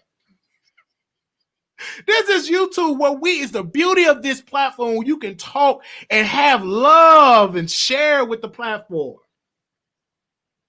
So I'm not going to rush to get to whatever because whatever God has for me, we're going to get there. And I still want to be humble. I got on my shirt. I still want to talk to y'all. Got a full time. Thank you. And we still want to have a great commentary. But again, Amal Biggest have to answer the question. How does it feel that you talked about Storm, talked about his sexuality? You dissed his sexuality. You said the man that don't know if he's black or white. How does it feel to be behind a man that you had criticized? How does that feel? Don't bring me into the mix because I'm just giving commentary. You don't mention my name. I'm at 13.1. We almost at 13.2. So it ain't about what I have to say. It's your own people are saying these things. Let's go to the phone lines. 2948. Caller, you're on the air. I believe Armand Wiggins is jealous of Star Monroe. Not a fan of Star Monroe, but the thing is, I've listened to Armand and he sounds very jealous because a lot of people have been talking about the Illuminati in the game for a long time. The way Armand sounds is because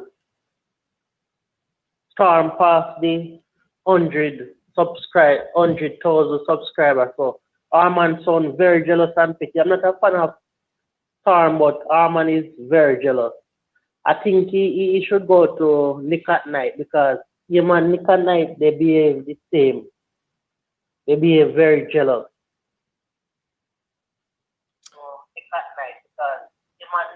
Thank you, caller. They're very jealous. They're very jealous of other YouTubers the way I watch them. And Tasha K is like a comedian, so I don't take her seriously. Okay, we hear you. You want to hear yourself back? Thank you. Anything else you want to say? Thank you, caller. The caller tried to hear himself back. 4395, caller, you on the air. 4395. Hello? Hi. Oh, can you hear me? I can hear you. Okay. I just had a call. The Jaguar and the Storm Monroe. Yes. I was wondering why Jaguar took so long to come out with all her information. for celebrities. Quite Well, not I would say understanding that. this though, where she been in the business, I just think that she had enough, and she told her story on Storm Monroe's platform. And I was on the number one show on Station Head on Mob Radio, and I said this: it was that moment. She had her moment. Jaguar Wright came out, and she told her story. And I think the reason why she probably waited is because it wasn't no platforms really which you can speak. You got to get mainstream media, but now you can get your Facebook. You could be on Instagram and share your story. But I'm glad that she's spoken up. I'm glad that she told her Well, story. that's true. But wouldn't you think it would be good for her to make her own platform and tell her story? I'm advocating that she, someone else's. right. I'm advocating that she write a book. I'm advocating that she release new music. I'm advocating that she do a documentary.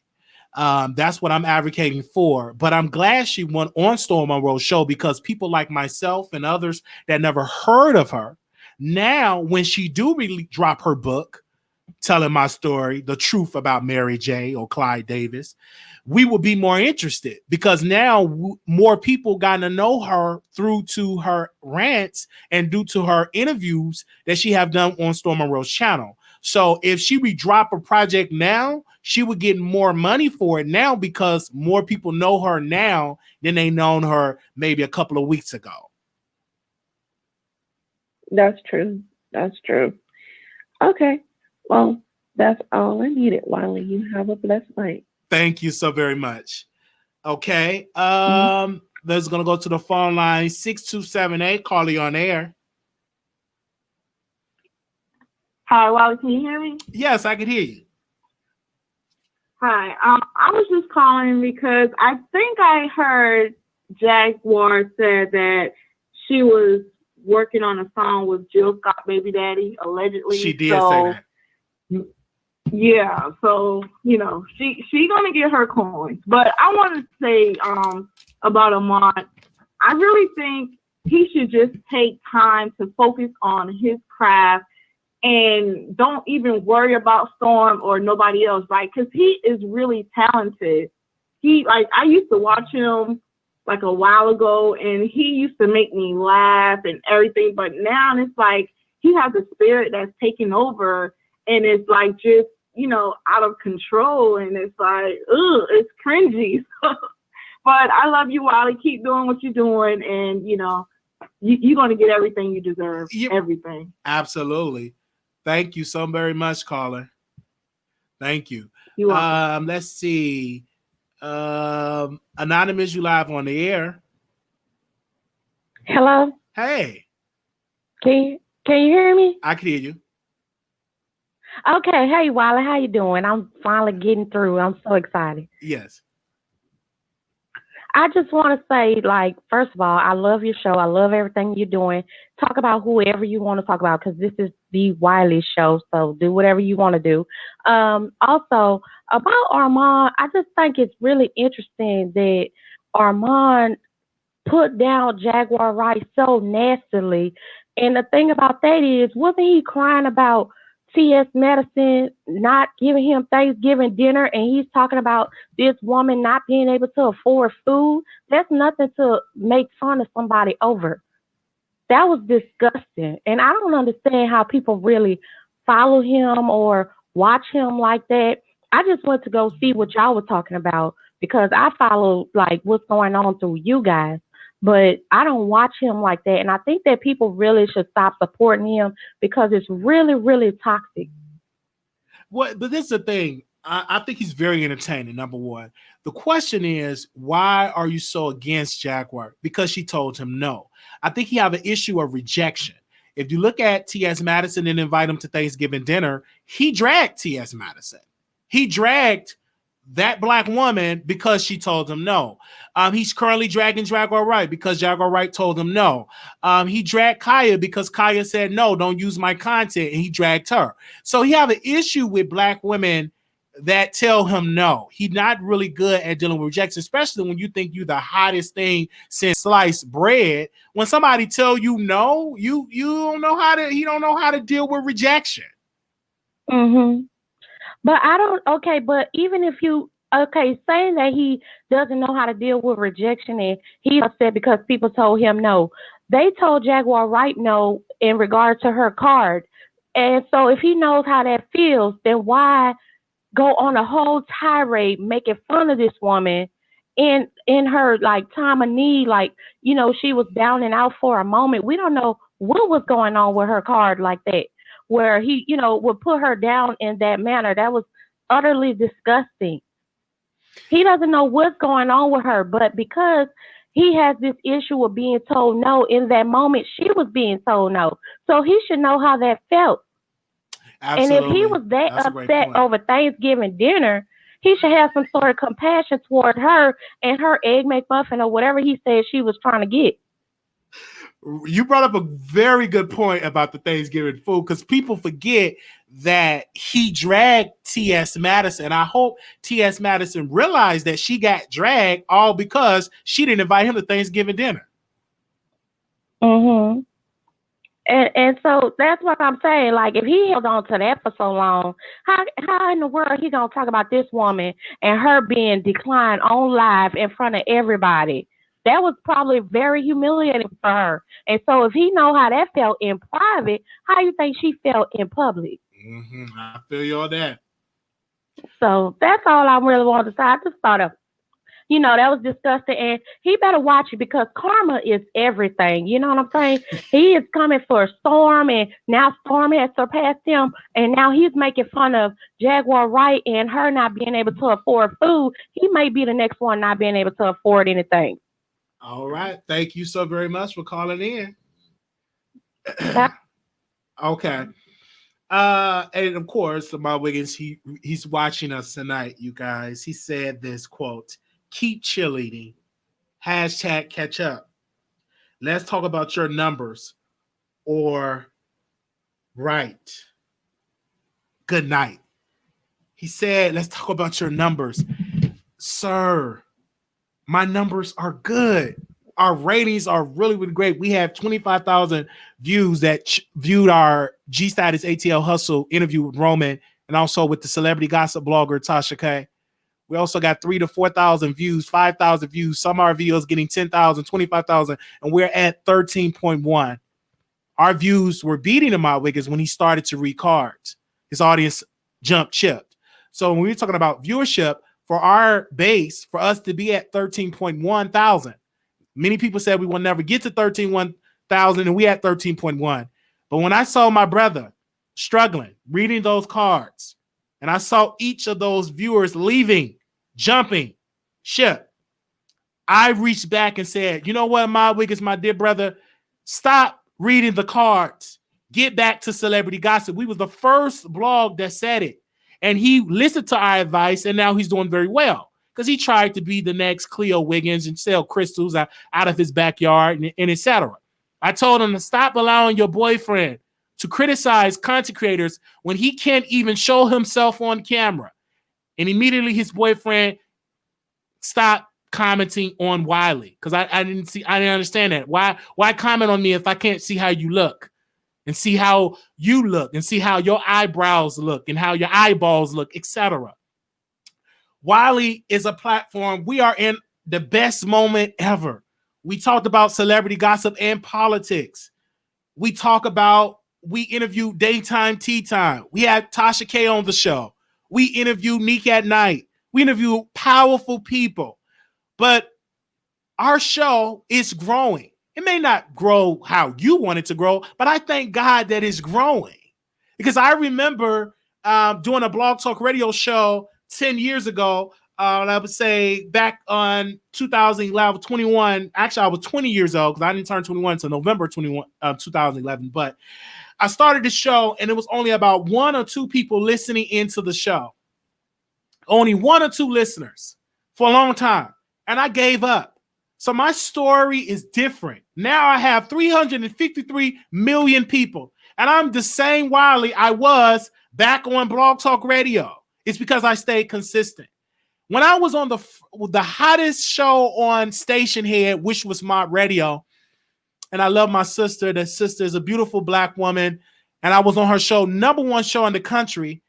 I did not get what I thought I deserved, and she asked me a question. I called it out, and that day I got in my Cash App, and also I got shared on the hottest blog in the nation, which is Unwind with Tasha K. She shared us on both blogs, and we garnered so much support. But my goal is not to just reach 100,000. My goal is to be financially secured. That is my goal. My goal is not just to reach 100,000. I want to have $100,000 in my bank account so I can retire my loved ones. That's what I want. That's my desire. And I want to be able to entertain you all. And I want to say thank you to my radio, to her fans for supporting us. Thank you to Storm Monroe, in which we worked with Storm when we did Two Men and a Lady, a show that I executive produced. And one of the producers, TLC and 3, came up with the name, and we executive produced that show. And it was a great 3-panel show with Two Men and a Lady. And I want to give a special shout out to Storm Monroe. And I want to give a special shout out to 7 Stars.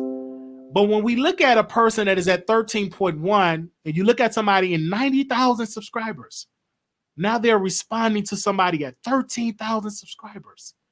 Because the truth that I speak out of my mouth is triggering somebody in their 90,000 bracket. It's because my voice is powerful. My voice is powerful. It's like others see the talent, and you at 90-some thousand of my wickets, and you're responding to a man with a cock eye, and that's at 13.1. But the question is, why do you respond to him subliminally? Because you know, if I share him and call out his name, people will come. When Tasha K shared me on her platform, we garnered 1,000 subscribers. That is the reason why. A show like Ahmad Wiggins, you are forbidden to say Wiley's name, because he know if we promote him, he will grow. And we're going to grow anyway, because we're growing today. Thank you. Someone said, going back to work, beautiful people, great show, Wiley and Blue. Thank you for the super chat. They even criticize my audience. They call my audience old church ladies that don't give. And my audience give. They give silently. They don't just give with super chat because they understand the game. They know how to give to Brother Wiley when they want to give. And even if they don't give, I'm still going to give them a good show. I don't base my show on how good my audience give. I base it on me giving a good show. Because if I give a good show, people will give. And I thank them all for giving. And when we go to the P.O. Box and people like Blue Skies or Tea Time and others that or Love Me For Me will donate items, I thank them for doing so. Because I get on this platform and I talk. Thank you to that silent giver that purchased us with a futon, because we're not going to sell it like we're rich. We're not rich. I am living to make ends meet like everybody else, but I love this channel. I love entertaining each and every one of you. And then when I look at them up, we get some responding to our show. It'd be like, why respond? You could just hit the link and call in like everybody else. Storm Monroe called in. Storm Monroe's not threatened by Wiley. He called in. He came on the show. We did an exclusive interview. Because is always welcome to call in. Designed to succeed in business and life. He is authentic and very talented. Thank you so very much, Deborah, for that gift. Thank you, H2O, for that gift as well. But to me, it's just, it gets me when people are triggered. I told you guys, the right folks haven't watched us yet, but they will. One day we will get an interview and it will trend. It will trend all over social media. It have happened when I was on my radio, and that's the #1 show in the country. The #1 show in the country. Everybody can't say they're the #1 show in the country, but she's the #1 show in the country on Station here. We went on that show and we had a powerful interview, and I cried. And everything that I complained about, I gotten it before the day was over. Yeah, the #1 show on Station here. I was on the #1 show. Everybody trying to be the #1 show, but can't get there. We're trending on Stationary. We got I think we're in the top 20 on Stationary. So shout out to us. We don't get a lot of time on Stationary because the network really is not that dependable. But we'll be back on Stationary doing more and more shows. Maybe we'll go live tomorrow. But I will tell you this, people. I love each and every one of you. I love each and every one of you. It is room for all of us to make it. It is room for all of us. Never let somebody tell you that you cannot do this because you can do it. I was dragged, talked about for years. My story is different. My story is different because when I go back to Jason Lee and that brother would say, I don't want to be somebody that's a psycho, be friends with somebody that's a psycho and bipolar. He didn't even understand it. But this brother, I was diagnosed with bipolar and I was in the hospital multiple times. And I tell my story because it's going to help the next person. I'm going to keep being me, keep being authentic.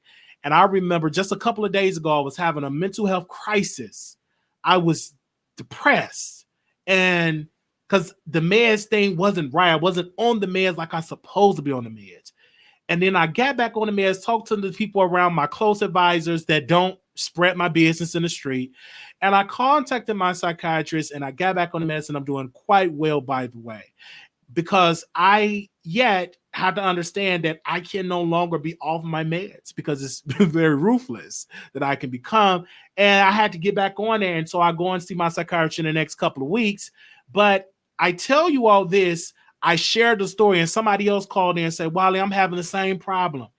They emailed me. I'm having the same problem, Wiley. I got depressed. I'm depressed and everything else. And, everything else. And I'm like, what? I'm like, then you learn from other folks. And I'm like, this is why this show is important because we do talk about mental illness. We do talk about politics. We do talk about celebrity gossip. We talk about a lot of stuff on this show. I even took us to Chicago and we traveled to the city of Chicago.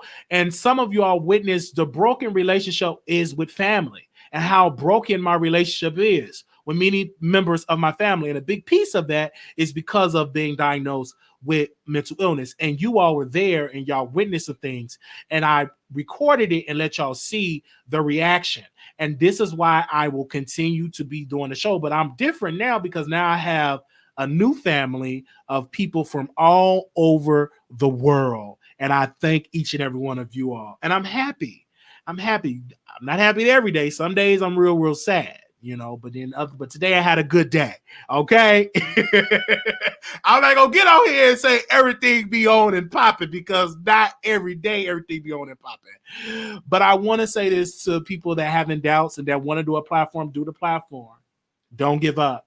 It's going to be some days people are going to talk about you and try to throw stones at you, but you keep doing this, keep doing it because people is watching. Because I am a living witness that if you keep being consistent, you will grow. It's the beauty of it. If you understand the analytics, if you understand the game of it, you will get there. I'm at 13.1, heading to 13.2. But when I started, I could even rarely crack up 1,000 subscribers. And I'm telling y'all this story so you won't be discouraged. I got people that's 90-some thousand watching us. So obviously we're doing something right? Other folks, they want to jump out the bushes, but they can't because they get blocked from another channel. Now, what does that say about you? Well, you want to laugh at Wiley, but we thank you to all the producers in the bushes. Thank you for those that's in the bushes. We thank you too. Don't jump out the bushes because you want to stay neutral. I'll be right with you. I'm right there with you. I give you that way. But let's go to the phone lines. Okay.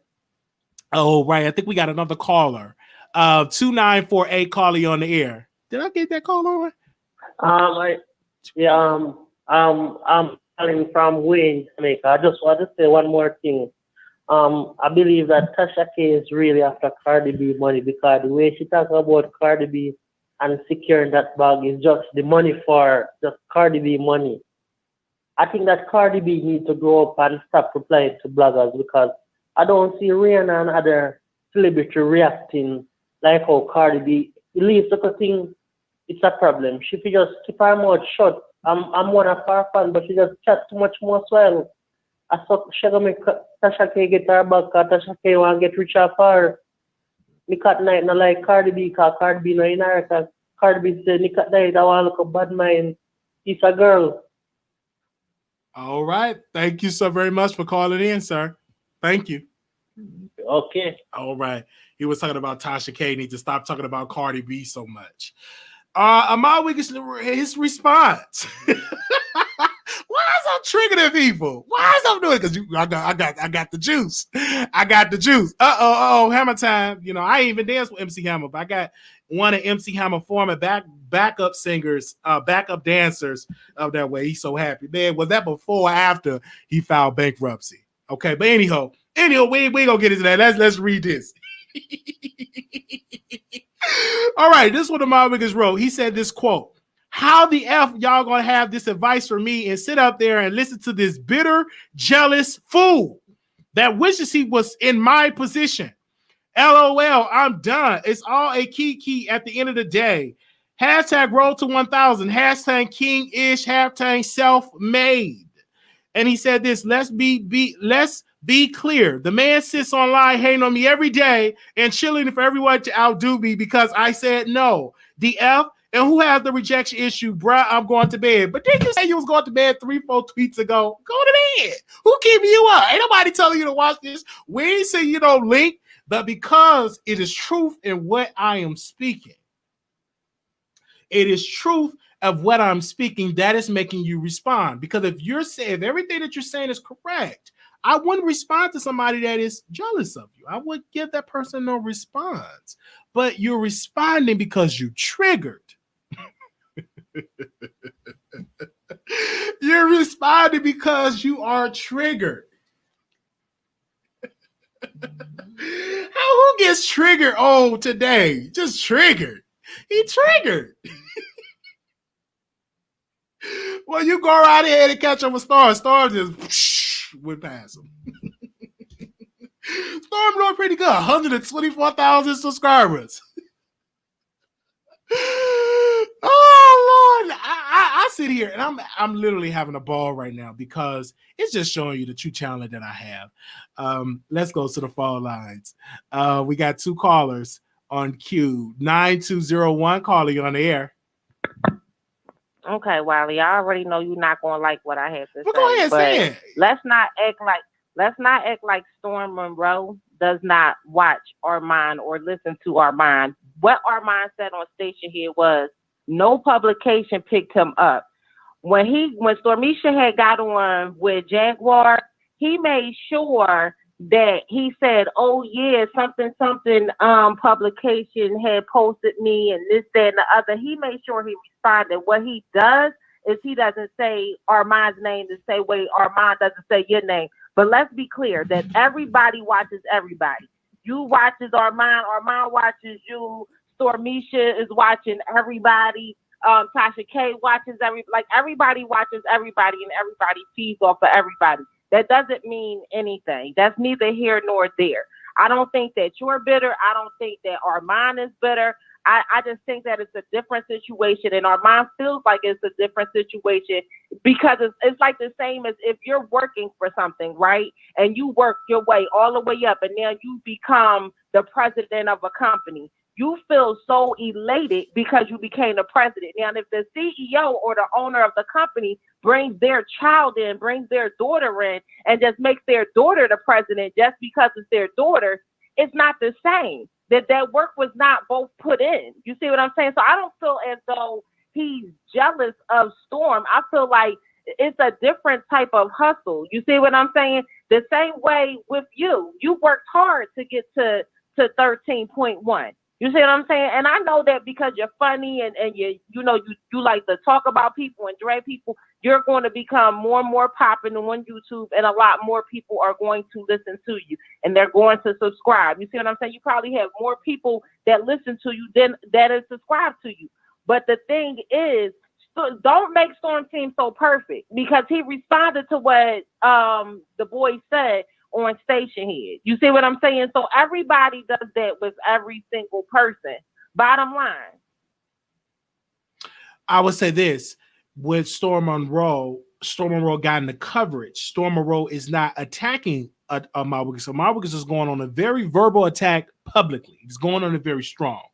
And to me, a lot of people, what the people are saying, hey, why are you so upset at Storm Monroe? Why are you coming at the man's sexuality and doing some things of that nature? And why we're weaponizing homosexuality?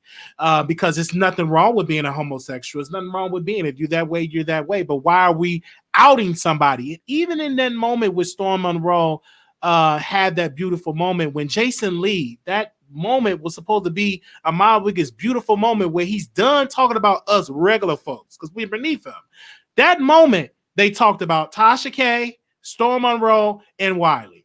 But that moment was not supposed to be about us. That's supposed to be your come up moment. So when that comes with, when we criticize him on that, we can sit here and criticize. That's what we do on YouTube. That's exactly what I do. But let's be clear. Storm have gotten publication. He was on the radio show in Dallas, talked about him, and also the neighborhood talk. So people are talking about Storm more now than they ever have because he got the exclusive with the icon, the legend, Jaguar Wright. Okay, you saying the neighborhood talk like the neighborhood talk is not in the same position that y'all are in. The neighborhood talk is no different than y'all. The only difference is that they're on Instagram and you're on YouTube. The neighborhood talk is not TMZ. You know what? I'm not going to let you down the neighborhood talk because what the neighborhood talk, they are a great organization. They are a great platform and it's run by an African-American man that is educated. It's the neighborhood talk is a great platform. And do not have $2 and change in her car to pay for McDonald's. That says a lot about her.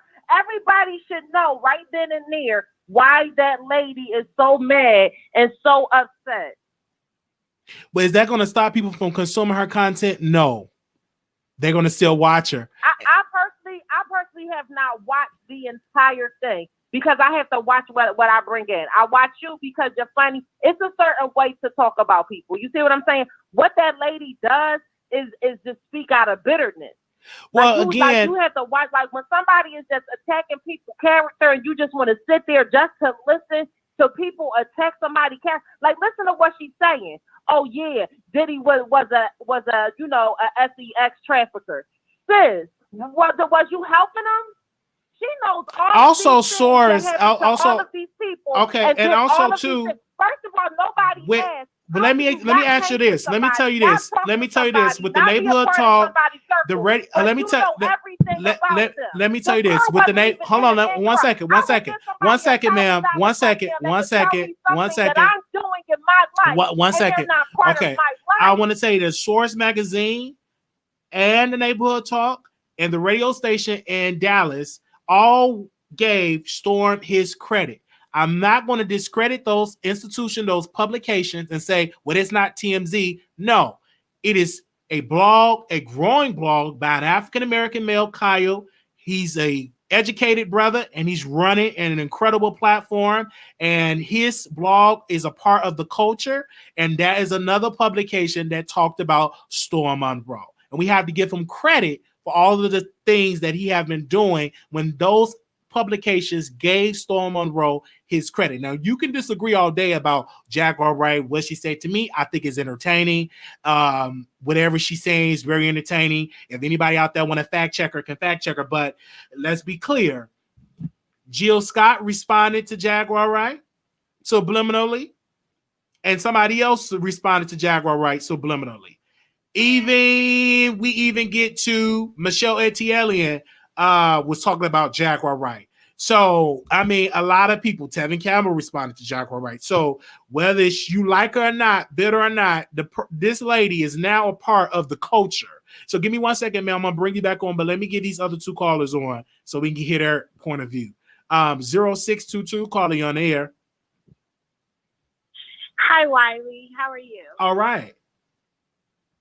All right, Wiley. I just want to take a moment and not to get distracted, right? Because I want to highlight some of your great qualities because I think that what you do is amazing. And so for that, I want to say that you don't do the bait and click, right?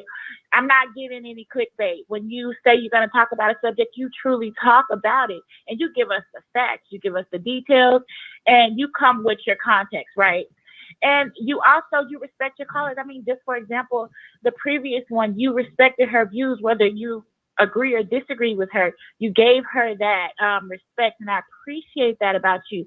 And I remember one time I called in and I asked you about other people that you are in communication with, and you said something that stuck out to me that I continue to think about to this day.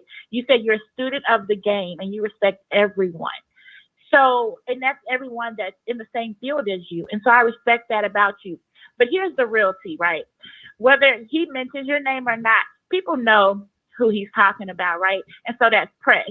And press is press. So don't be pressed by that, Wiley, because you're on the road to success and not the sidewalk. I'm so proud of you. Thank you. I'm not pressed about it, and I understand it because I get it. We just having a conversation, and it's a conversation that should be had. And we welcome, let it be clear, we welcome the opposing side of the aisle. We welcome it because... And not a lot of people do that. Facts. Yeah. Thank you, sister. Have a great night, Wiley. Thank you. Okay. Let's see who else is called in. Okay, let me get this other call and I'm gonna bring that lady back on. Anonymous, you back on the air. Anonymous, you live on the air. Yeah, what's going on, Wiley? Hey. Yeah, girl better take her blood pressure pill before she have a stroke. But I wanted to say Storm did a great job. Everybody I see, every blogger that's running the story or doing commentary, they have over 100,000 views, clicks on the story or whatever. I mean, so yeah, he got the job done, and he should be commended. And Armand is hating, and he's talking about going to bed this early. It's 9 o'clock on the West Coast. He's going to bed real early, 9 o'clock. He's really upset. He better break out that bottle of vodka and get out and have him a good time and party with the rest of them. And that's all I have to say. Good job, Wiley. Well, thank you, sir. All right. Bye-bye.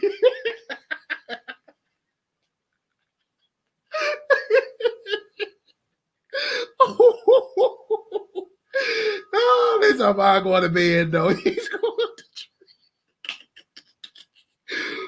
Oh, Lord. Okay, let's go. Let's bring this sister back. Go ahead, Queen. You're live back on 9201. You're live on air. See, I was going to drag that man like he was dragging his word, but I'm going to just stick to the topic, and I'm not even going to do all of that right now.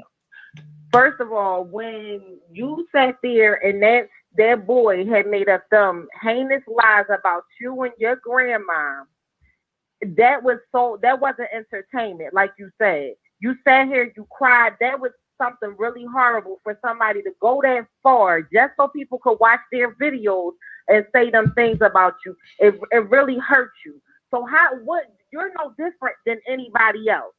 The Puff Daddy has kids that get on the internet, that listen to this that listen to these things. You see what I'm saying? Jill Scott has a child. You see what I'm saying? So let's not just say when people say these mean, hurtful, nasty things that is just entertainment, because it just wasn't entertainment for you.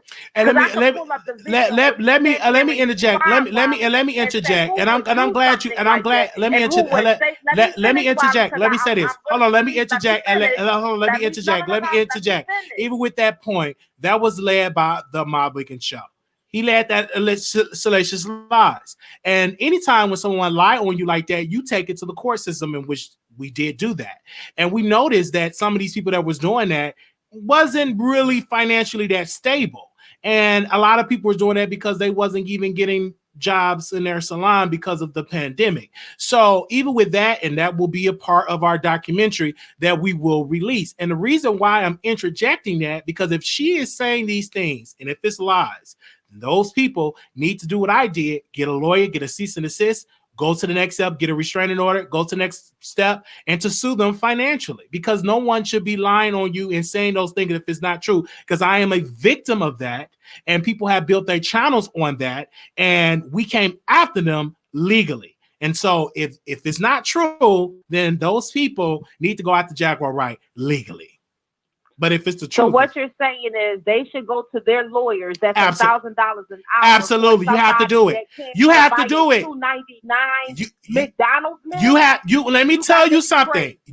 I am telling you this, and Charlamagne said it. Even though it is a risk, even though it is financial a burden, but if somebody is visually lying on you and coming up with salacious lies, instead of going on a YouTube trying to respond, you have to handle it legally. That is the only way. You're going to have to get a judge, like the whole thing with E. Dewey Smith, what they did to Dr. Larry Reed. You have to get a restraining order. You have to get something of that magnitude. It's not going to stop. It's not going to stop until you get the legal, 90 seconds. System involved. You have to. If she ain't got it, you still got to do it, or she gonna keep talking. You got to wait till you get a judge to say, ma'am, just restraining on it. If you break it, go to jail. That's what's gonna have to happen if she's lying. I don't know what court you went to because the video was still up, and I didn't. It doesn't matter. The video, the video still up. It's a lot. But ma'am, and let's be clear. Let's be clear. You can't stop people from lying on you. Seconds. They're going to do so. That is the period. That's the beauty. That's the beauty. You can't stop. Only what you can do is you can continue to go to court and get litigation. Yes. But even when you're doing that, somebody else can pick it up and say that. That's just the power of being a celebrity. That is the power of being a public figure. That is the power of having a public platform, just like Charlamagne the God. You think this man can't have to go around suing people, but if he do, he's going to have to take 20 people to court, 30 people, because it's always redoing. Cardi B and Tasha K is in a lawsuit right now in litigation, right? You know why people don't do it, ma'am? It's because it is pricey, it is lengthy, and you got to go back and forth with them to court. Cardi B is in a lawsuit with Tasha K, and that has been all the way since 2019. We about to be in 2021. 10 seconds. And she's still in litigation with Cardi B because it is a process. That is not no overnight success. It ain't no overnight. It is a lengthy process. And if you got the coins to do it, do it. No. I don't feel like they should be wasting their money to somebody that can't even get a McDonald's meal. You see what I'm saying? She's not even smart. Like, she's not even smart enough to know to start her own YouTube channel to get her own viewers. You see what I'm saying? You piping Storm up so much. But Storm's not a good person either. He never said, well, you know what? Since we're doing so many interviews, you do some on my channel and then do some on your channel. Storm never said nothing like that. You see what I'm saying? And apparently he didn't give her any money because she couldn't even afford the $2.99 Egg McMuffin meal. You see what I'm saying? Like, so let's stop praising people, Wiley. And I see again, we're gonna do it because it's entertaining, ma'am. It's entertaining. Again, what you get through saying that, people are still entertained by this black woman saying the things that she are saying. It is what it is. Everybody go watch. It is what it is.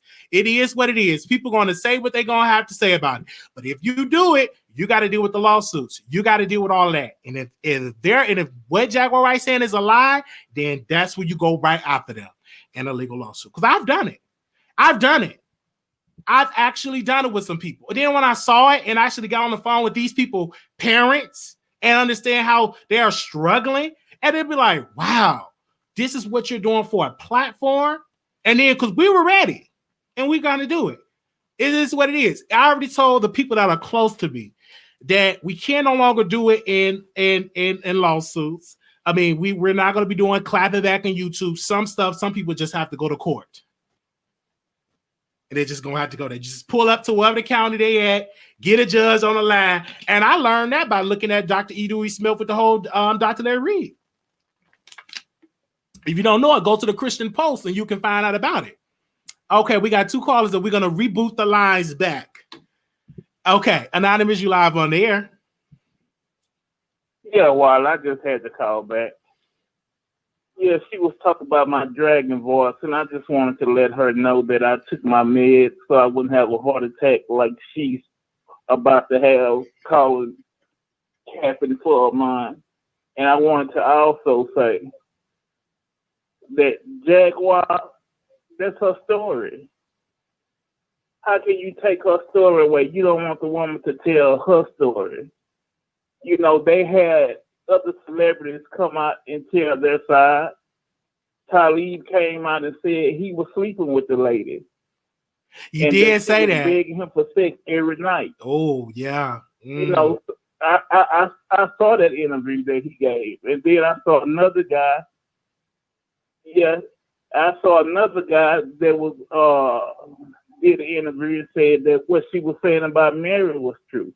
So, you know, that's her story. So how are you going to tell somebody to go to court and sue because that's her experience? You know, she's upset because Storm got 100K. She really needs to get on a pill. Tell her to call me. I'll chuck her a couple of my pills so she can calm down and maybe she'll be all right. All right. I'm going wild. All right. Talk Thank to you. later. All right now.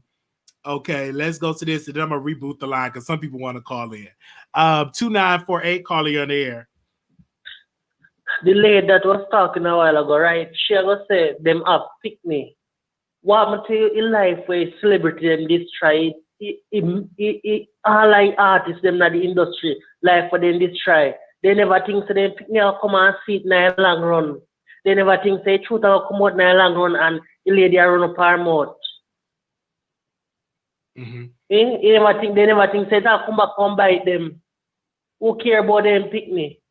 Nobody nothing care about them pick me because in the idea they stop all for bugs. They make what they send all for people go to prison, they kill all for people. So why they go care about the artists them with Jaguar talk about pick me? Who care about them pick me? All right. You understand what I say? What was your last point? Thank you. Okay, I didn't. Thank you to that caller. All right, we welcome them all. We got international. We got an international show. Let's reboot the lines back up. Okay, let's reboot the lines back up. Thank you for using Blog Talk Radio. We got 300 Goodbye. and some odd million producers in here today. Give me a sec. We're gonna reboot it back up. We're gonna have a conversation with the people because I already know. Child, I would say this: when you get into this business, you better have your lawyer on the line. I have one. You better. You ain't gonna have no choice. You just get your lawyer out, get your courtroom suit, get your mask. Well, a lot of stuff they're doing by Zoom. You have to definitely do so. You just can't go around labeling people being something they're not. If that's the case. You know, because I've experienced that. I really did. It is a very, very trying situations when people do that to build channels and stuff like that. That's what people would do when they're hating. And Ahmad Wiggins, he helped lead that. You know, he was a part of that, and he had to take that L because he was a part of doing so. He was a part of it, but I'll get into that on my documentary. I'll monetize off of that. Or should I just do a Jaguar go on somebody's show? No, I get the documentary. Yes.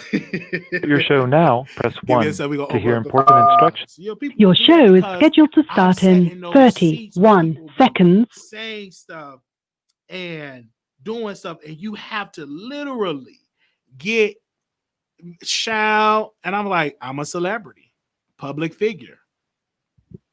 Okay, the phone lines is open.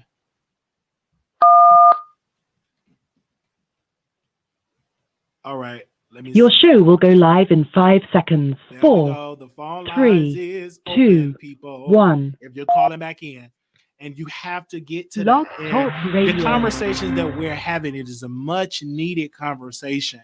And it's a beautiful conversation to have because you get the other side of the argument. Let's see. All right. So if you didn't get a chance to call in, we want to make sure we get people that did not get a chance to call in. Let's put the number in the chat. Let's just get some people. If you did not get a chance to call in, okay, let me see. Okay. 9201, caller, you're on the air. First of all, I don't know what that second person said. You wanted to translate for me. I don't even know what he said, but I'm quite sure he said something smart.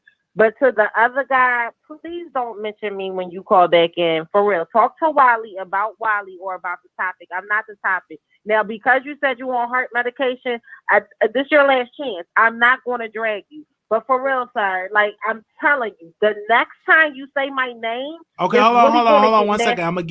We had you on. Hold on 1 second, ma'am. Let me get this 8561 on. 8561. And then if you call back in, let y'all talk together. 8561, you live on the air. Hi. Hi. Hey, Wiley, this is Couture Bay. Hey, Couture Bay. How you doing? I'm doing good. Oh, my God, you got them press tonight.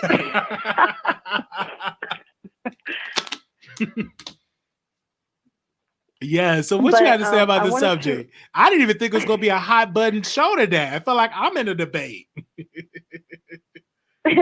Well, I do want to say this to the callers who feel like what we as bloggers do is wrong for covering salacious topics or triggering topics. I just want to first say this. Jaguar Wright has been in the industry for like 20 plus years. So she knows these people. She knows their secrets. She says she has pictures, videos, etc. I believe her. Kevin Campbell claimed he was going to sue her. I have not seen a court document yet. I have not seen a legal proceeding yet. You know, I'm an investigative reporter on low key. And as for, as for Armand Wiggins, we all know he likes to go low and talk about people, say things that are not true with no facts, no basis. And the moment you speak the truth about him, here comes his fan club talking about leave him alone. I should know very well because he called me a homophobe and some more stuff, was using my content in his videos, and then had the audacity to get upset when I spoke on him. And I'm like, if you are a trending topic, because we all know you love a little clout, you get mad when someone covers you and speaks the facts. And then when you don't like what they have to say, all of a sudden they're homophobic or transphobic and all the phobics. But in reality, that's really him. So it's projection. As for everybody just feeling some type of way, honestly, if y'all don't want us to know about it, don't make it public. Period. The end. It's not like we digging in the bushes to find out news. Right, it's public. And I mean, you're going to get talked. I've been on the blunt of controversy and stuff.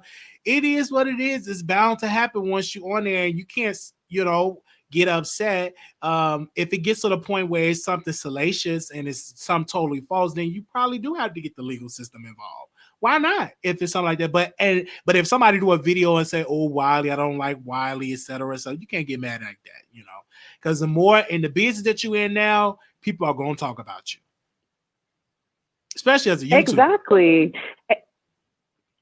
And it's crazy. People are more outraged about Armand Wiggins and Storm Monroe than people not being able to vote. Okay? Y'all need to go out there and vote, and not just at the presidential election. Vote for all parties, because you see, y'all pick and choose when y'all want to be selective outraged by things and the white supremacies and the racists and all this. But the moment somebody tells you to do something that can improve the community, y'all are mute, y'all are silent, y'all are everything in between. While y'all are sitting up here mad about Wiley, ask Armand, is he registered to vote? And you're right. He's on Hollywood Unlocked on Station Head, partnered with a celebrity blogger talking about YouTubers. So that is the ultimate level of press. Armand stays pressed. He's just mad that Tasha K mentored Storm, and that's the end of that, because he's always throwing slick shade. He's throwing subliminals. He won't put it out on it. And then when you call him out on it, all of a sudden he gets in his feelings. He gets defensive. He makes it seem like because he's a gay black man, when in reality he's a weak black man. And that's the end of that. And I don't care who feels some type of way about that. All right. Thank you so very much for calling in. The number is No problem. And I love your show. Love you. And I love you. Thank you. Thank you for your love and for your support. Okay. All right. Bye, Wiley. Bye. I'm just saying, like, this show was so legendary in context, because the other side were calling in. They have and on this show, we welcome you to say what you want to say. You know, and you're calm and cool about it. It's about it. Okay. So let's get our favorite caller. Let her call back in. Oh, I think we have you on. Okay. So whether you First agree of all, or don't who agree. even is that lady? Well, she's a like who even is her? She's Tell a me, blogger. You're an investigative reporter. I almost fell asleep. Investigate how to be funny or investigate But how she's a to blogger. keep people intrigued in what you're saying. Please But don't ma'am, have but can I ask you ma'am. this? You are intrigued with the Wiley Show. Don't bring that. Well, is he a voter? Is he registered to vote? We need to vote in the races. But have you ever asked her, sister? Can I ask you a question? Have you ever asked her, Ma Wiggins, can you be a moderator? Those things with her little shameless plug trying to come to the Wiley Show to get people to know who she is. The comments said eject her. Bye, girl, bye. But can we say this, caller? How long? Because you listen to the Wiley, you like both shows. You like the Ma Wiggins show. I watch Stormy. Well, I don't really watch Stormisha like that unless she talk about something good. I watch Tasha K and I watch Armand. I like all of y'all. I really do. I like all of y'all. But it's the way that you do stuff. That person that just came on wanting to add herself into the bloggers she's not the bloggers that we're talking about. Who even is she? She's a blogger, the Couture Bay, and she's a beautiful Black woman. Never heard of her. But Ma Wiggins heard of her, and he mentioned her in the live. He mentioned her multiple times in lives.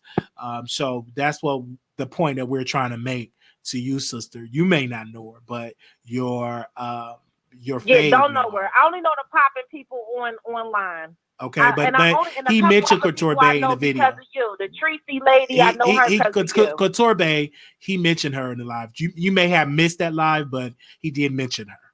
So she's a blogger. Yeah. Thank you, sister. All right. Well, I don't know her. Okay. So sit down and have a seat, honey. She's not that great. That's probably why I don't know her. She's never been recommended at all in my YouTube. Well, she probably would be tonight, though, sister. Kids. Did you ever hear a Couture Bay before? You probably would get her in a mention. Okay.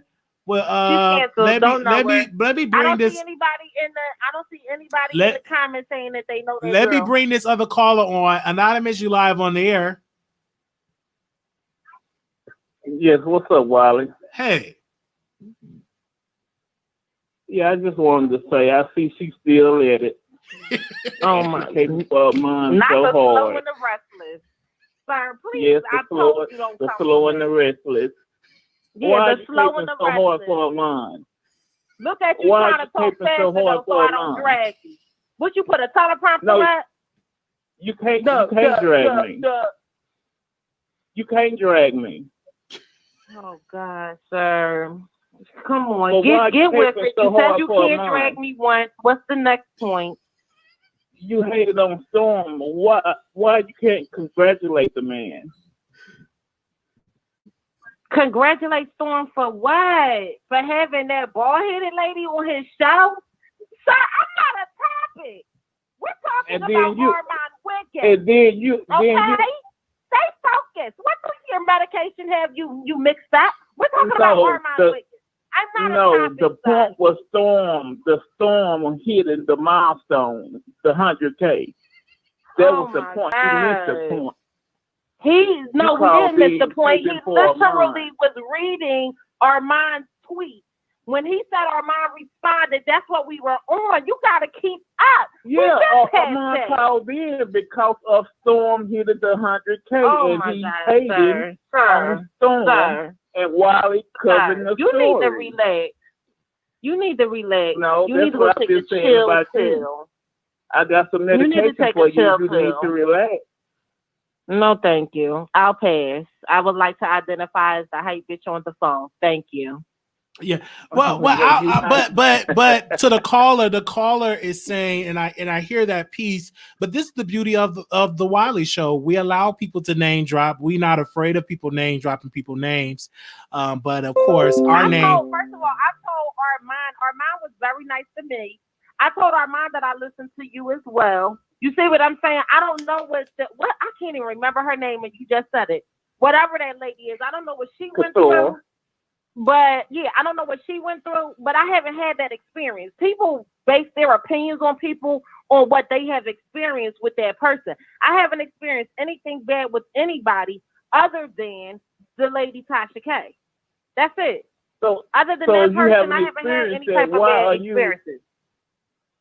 Well, why are you down in I'm Jag? sorry, Because sir. she You had asking certain me questions on experience. Wiley Show? You need to ask him to Yeah, ask me. When Wiley asked Well, he me, have a right. He Let him said ask the when- he question. said Go ahead, when sir. you Ask your call in, question. if I call back in, I could address you. Yeah, we did do that. So no, I did not say that, sir. What no, I said is when you call back in, do not address me. well, let the sir I'm not a sir topic. answer. I said that But several ma'am, okay, go ahead, sir. What you have to say? Yeah, I want to know why is she down in Jaguar? Jaguar, that's her experience. You know, she said what I said to Mary. Wiley. She had relationships. What I said to Wiley and is, she's a celebrity. there's a certain way to do stuff. Oh, let me not be rude. You go ahead and finish, sir. I'm gonna take your name. Somebody wake me up when he's done. Okay, but I'm saying you saying it's a certain way to do stuff. Now you want to tell her how to act. She's a grown woman. I imagine she's probably twice your age, and you're gonna tell that grown woman how she should do things. Do you have any kids? That's who you should be telling how to do things, and not Jaguar. Jaguar is a fully grown woman, and weaving her way in this world and doing things, and she's made it this far in the entertainment business. Evil, cruel industry. So, you know, I don't think you have no advice for Jaguar. Now, I listen to what you have to say. Are you still not done? My bad. Go ahead. No, you go ahead. I'll listen to what you have to say. Oh, okay. All right. So this is what I'm saying. Jaguar don't talk about her story. She talks about other people's lives. So what I was trying to get Wiley and everybody else to look at, that's just like somebody in your life talking about you. If you don't hang around somebody, if you're not near somebody, you see what I'm saying? How can you talk about them? If you went to school with somebody 20 years ago, how can somebody that you went to school with 20 years ago say something that you're doing now? They can't. Do they know who you are? Yes, because they went to school with you back then. But who you were back then may not be who you are right now. That's number one. Number two, all these things that she's saying out her mouth, all these illegal things that she's 100% sure of, if you're so 100% sure of them, were you a part of it? Because it doesn't make sense. Even the things she say, like, oh yeah, Mary J had Meg the Stallion reach out to me. Girl, at some point we gotta just stop. At some point we really just gotta stop. You see what I'm saying? Like we're saying she's saying anything. I understand what you're saying, but you know, if she said Meg the Stallion reached out to her, maybe she did. I mean, you can't prove that she didn't. And then with Tevin Campbell, that's another instance. You know, he was on Hollywood Boulevard soliciting a police officer. Now whether the industry pimped him out or not, you know, I can't say, but yeah, that's on document. Thank you. Document. Okay, I'm gonna get these last two calls. Thank you so much, sir, and to you, ma'am. I'm gonna get these last two callers on. 4334, caller, you on air. Hey, Wiley. Hey. I hope I'm not too late. I kind of came in late on the chat, but I'm looking at the title. Talk about it. Okay, so we still talking about Armand. Yes, ma'am. and look, and you know what? And again, for like the people who saying like, oh, you always talk about Armand. I don't think that. I think you talk about what's popping, and Armand, he is popping. Amen. And Thor Monroe is popping right now. I'm so happy for him. And yeah, Armand is bleeding jealousy, honey. He is so sick he didn't get to that 100K first because at first he was closer than Storm. And then all of a sudden Storm just took off. And he's like what, at almost 125? Yes, ma'am. Armand is gonna be able to catch up with that. And he know it. And so the jealousy is just coming out. He mad about, you know, this man's success. And the thing is, you keep being mad, you ain't gonna never get to that 100K. I say you gonna get to that 100K for our boss. Oh, don't let that happen. They gonna be like, whoa.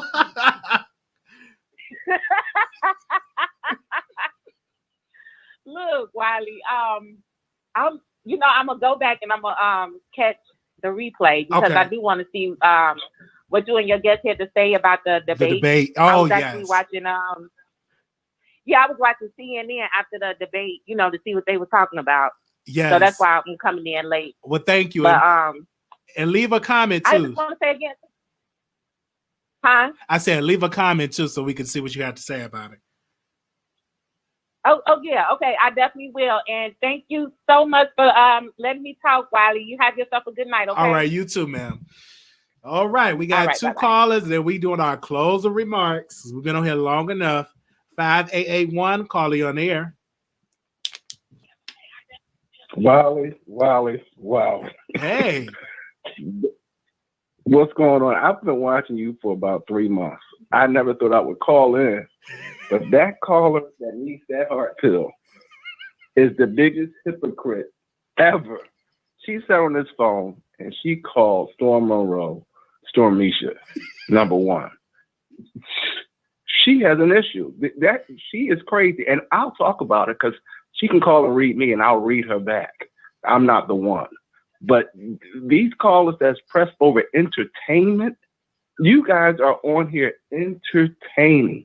And whatever Jaguar Wright got to say is her truth to this industry. And now all of these people are coming out talking about, they're confirming what she's saying. The bodyguard is confirming what she's saying. People are coming out all over talking about she's talking truth. Talib Kweli, he never said that she lied. People got to understand something. This woman is talking real, and now everybody's listening, and now everybody's nervous. But all these clowns are getting on the phone, talking about Storm and talking about Tasha K and talking about you, they got to check themselves. And as far as that other one that gets on and twerks with no drawers on for clicks and baits, you've never done that. You're not on here cursing and talking all vile and everything. I commend you, my brother. Well, you keep it up, and you keep your head up, and you keep doing great, and you will get to that 100,000 before him. Yes, I want the $100,000 in the bank, though. All right, thank you. All right. Okay. Peace. Peace. I want to make that clear. $100,000 in the bank. That's what I want. 8254, call you on the air. 8254. Hello. Hey, can you speak up in the phone? Yes, I can hear you. Go ahead. 8254. Okay. Hello. Yes. Hello. Yes. Okay. The first thing I want to say is P. Diddy is a sex trafficker, and she should have said what she said because people do need to know that. First off, she wasn't wrong for exposing him. He's still trying to get men to go down on him for power, and he thought he was going to get away with it. And all my life, I've been saying, I don't trust him. I don't trust what happened with Biggie. And everybody was looking at me like I was the one that was crazy. And when I was young, I'm 31, but when I was 19, 20 in Hollywood, it was a lot of pimps in the parking lot of all those Hollywood daytime parties trying to recruit women. So what they're saying about Hollywood is true. And the direction that they're going with women, and with the media right now, with that Sukiyana giving head, that she needs to talk about how hoes be getting locked in the trunk and stuff. She's not telling the full story about what women are going through. And those are the three things I just wanted to cover. Wow, the pimps be in the parking lot. Gosh.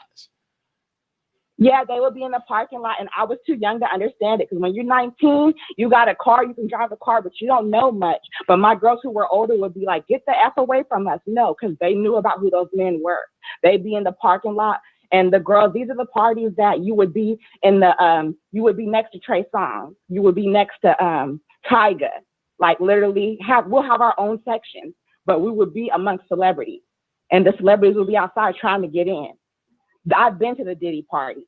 I've been where Wayne comes to the dance floor and will rap right in front of you and do all his songs. So I know about all of that. And I've had friends who are prostitutes. I worked my way up. I work for the airline, so I can travel for free. So they need to talk about the real shit. These niggas don't need to pay our bills. We can travel if we want to. We can do whatever we want to. We can take care of our kids. You don't have to swallow on the internet and throw up to get money and shit. You ain't even doing it right. You're supposed to swallow it, not throw it up. Oh, wow. Whew. Thank you so much. I'm from the Bay. You know, and I raised my daughter by myself, and they could expose me too. I've been a scammer. I've done all this shit, and I work hard, you know, to get where I'm at. So that's why I want to make it clear. I've had to go pick up my partners when they don't know where they at because they outside hoeing. So talk about all that when you're trying to tell these girls that they don't need to be cooking and cleaning for free. That's a woman's place to, you know, be a woman, not, you know, leading women in that direction, saying that it's cool, because that's the majority of the women and where they're headed right now. And I just want to thank you for putting me on the air. No, thank you, ma'am. And thank you for telling your story. Thank you. Okay. Have a good night. All right. I'll call back this time. Okay. Thank you. Let's get one more call in on here. Wow. 3336 calling on the air. Hi, Wiley. How are you? All right. I just got off work, so I missed the show. I wanted to know if you could get Diddy's old bodyguard security. His bodyguard. You talking about his former bodyguard? You talking about? Yes. He put his number out for everyone to know it. So why don't you try to get him? Yes, I'm definitely gonna try. I tried. I did after I watched his live, because he went live and he talked about it, and he said she ain't lying about Mary J. Blige. This is what I'm saying. That's why I don't know if the woman is lying. If she may be fabricating some of the stuff, but listen, some of the stuff is true because they're admitting it. Even Khalid's ex-girlfriend on Storm Monroe show, she said that, you know, he was telling the truth. She was telling the truth. Oh, he interviewed Khalid's ex-girlfriend? Yes, he did. Yes, he did. And that woman, she didn't talk a lot, but that woman said that Jaguar was not lying. Wow. And she commended her for telling the truth. Wow. Yes. And I just want to say that Armand Wiggins is jealous. He mad. That's why he was quiet after Storm Monroe hit that 100K. Yeah, and my thing is this: we got to get out of the numbers, because that don't take away how great you are just because somebody got more numbers. With me, I think I got millions of followers, because whether you follow me or not, I'm still great. I'm still great. Exactly. And, you know, but that has to do with your character, right? But some people, he said it's not about numbers, but when he was mentioning Tasha K, it was about what influence. But then you shouldn't be mad if Storm Monroe hit that 100K before you. But he was salty. I'm sorry. And he said he salty. ain't have influence. Other people don't talk about him. They do. The neighborhood talk, the radio show, Source Magazine. People talked about Storm Monroe's success, and you have to give the man credit. That's it. It don't take nothing for you saying, hey man, keep up the good work. You ain't got to throw dirt at somebody. If he did it, he did it. And he's gonna have his season. You ain't gonna want nobody pooping on your season. Everybody gonna have their season in this business. Well, you know what? You remember some people withdrew this subscription from Armand. That should have taught him a lesson. Like, keep your mouth closed and just do what you do. You're a great person. Stop trying to hurt somebody else, you know, to feel great though. That's his problem. All right. Thank you so very much for calling. But I appreciate you so much. Thank you. Have a good evening. Thank you. Love you. All right. The number is 646-716-8447 is the number. Okay. I think we had another person in it. Okay. If anybody else was calling in, that was it. The lady. Okay. That's it. 9201. I know you was holding on hold, but we about to bring it to a close. Oh, okay. It's okay, because I wanted to hear what everybody had to say. So let's go down the list. So in the comments, Miss Jennifer Miller talking about you wasn't there. Sis, you wasn't there either. And neither was Jaguar. Okay? neither was Jaguar. She's telling you about what people are doing now in 2020 when she hung out with them in the 90s. Okay? So have a seat, Miss Jennifer Miller. Now, the next person I would like to talk about is opinionated with the side of shade. It's YOU_RE. Please don't come from me and you don't even know how to write right. Okay, thank you. That's to you. Now, the man that said, oh, I hope she called back. So, because if she dragged me, I'ma drag her.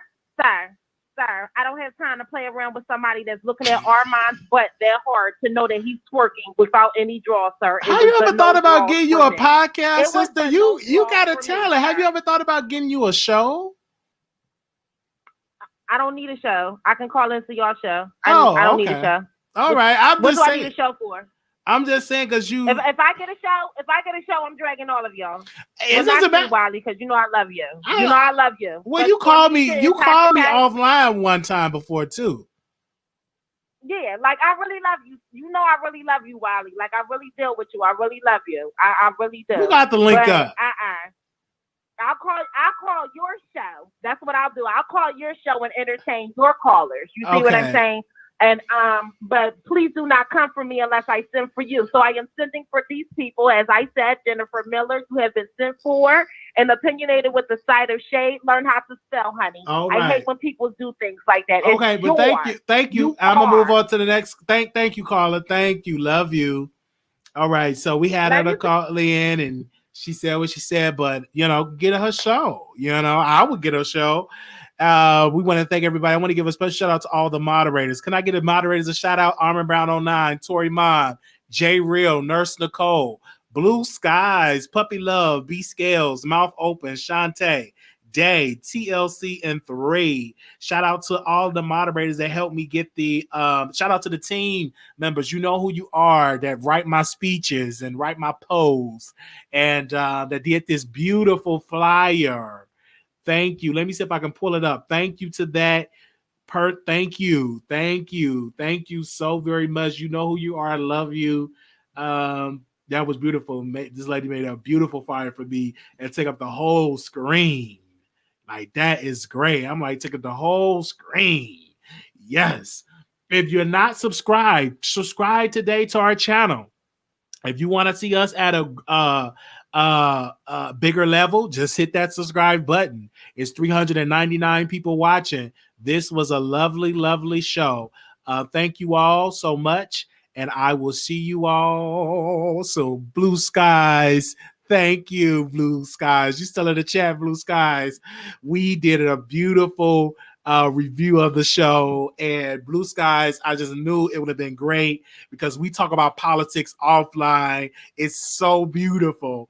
So just thank you to each producer for the super chats. Thank you for the cash out. My cash app is Marquise Wiley 28. My birthday is November 11. I will be 30 years old. Let me put out my information, the flyer that we have for that.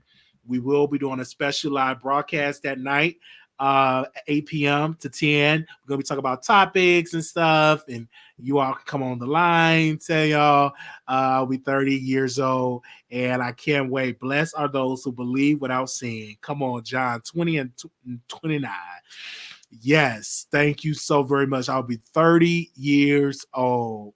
Wow, I ain't gonna be 29. I'm gonna say I'm 30. Oh, we're just gonna settle down and have kids. Whenever I get my life together financially, I'm gonna settle down. It's gonna happen very quickly. Maybe when in my early 30s, mid 30s, I'm gonna do it. I'm gonna settle down and have some babies. We thank y'all so very much. We're looking right now who won the debate. According to the CNN, 59% said Kamala Harris, 38% said Vice President Pence. Thank you all so very much, and we'll be back with another video tomorrow. Peace. All right, there we go.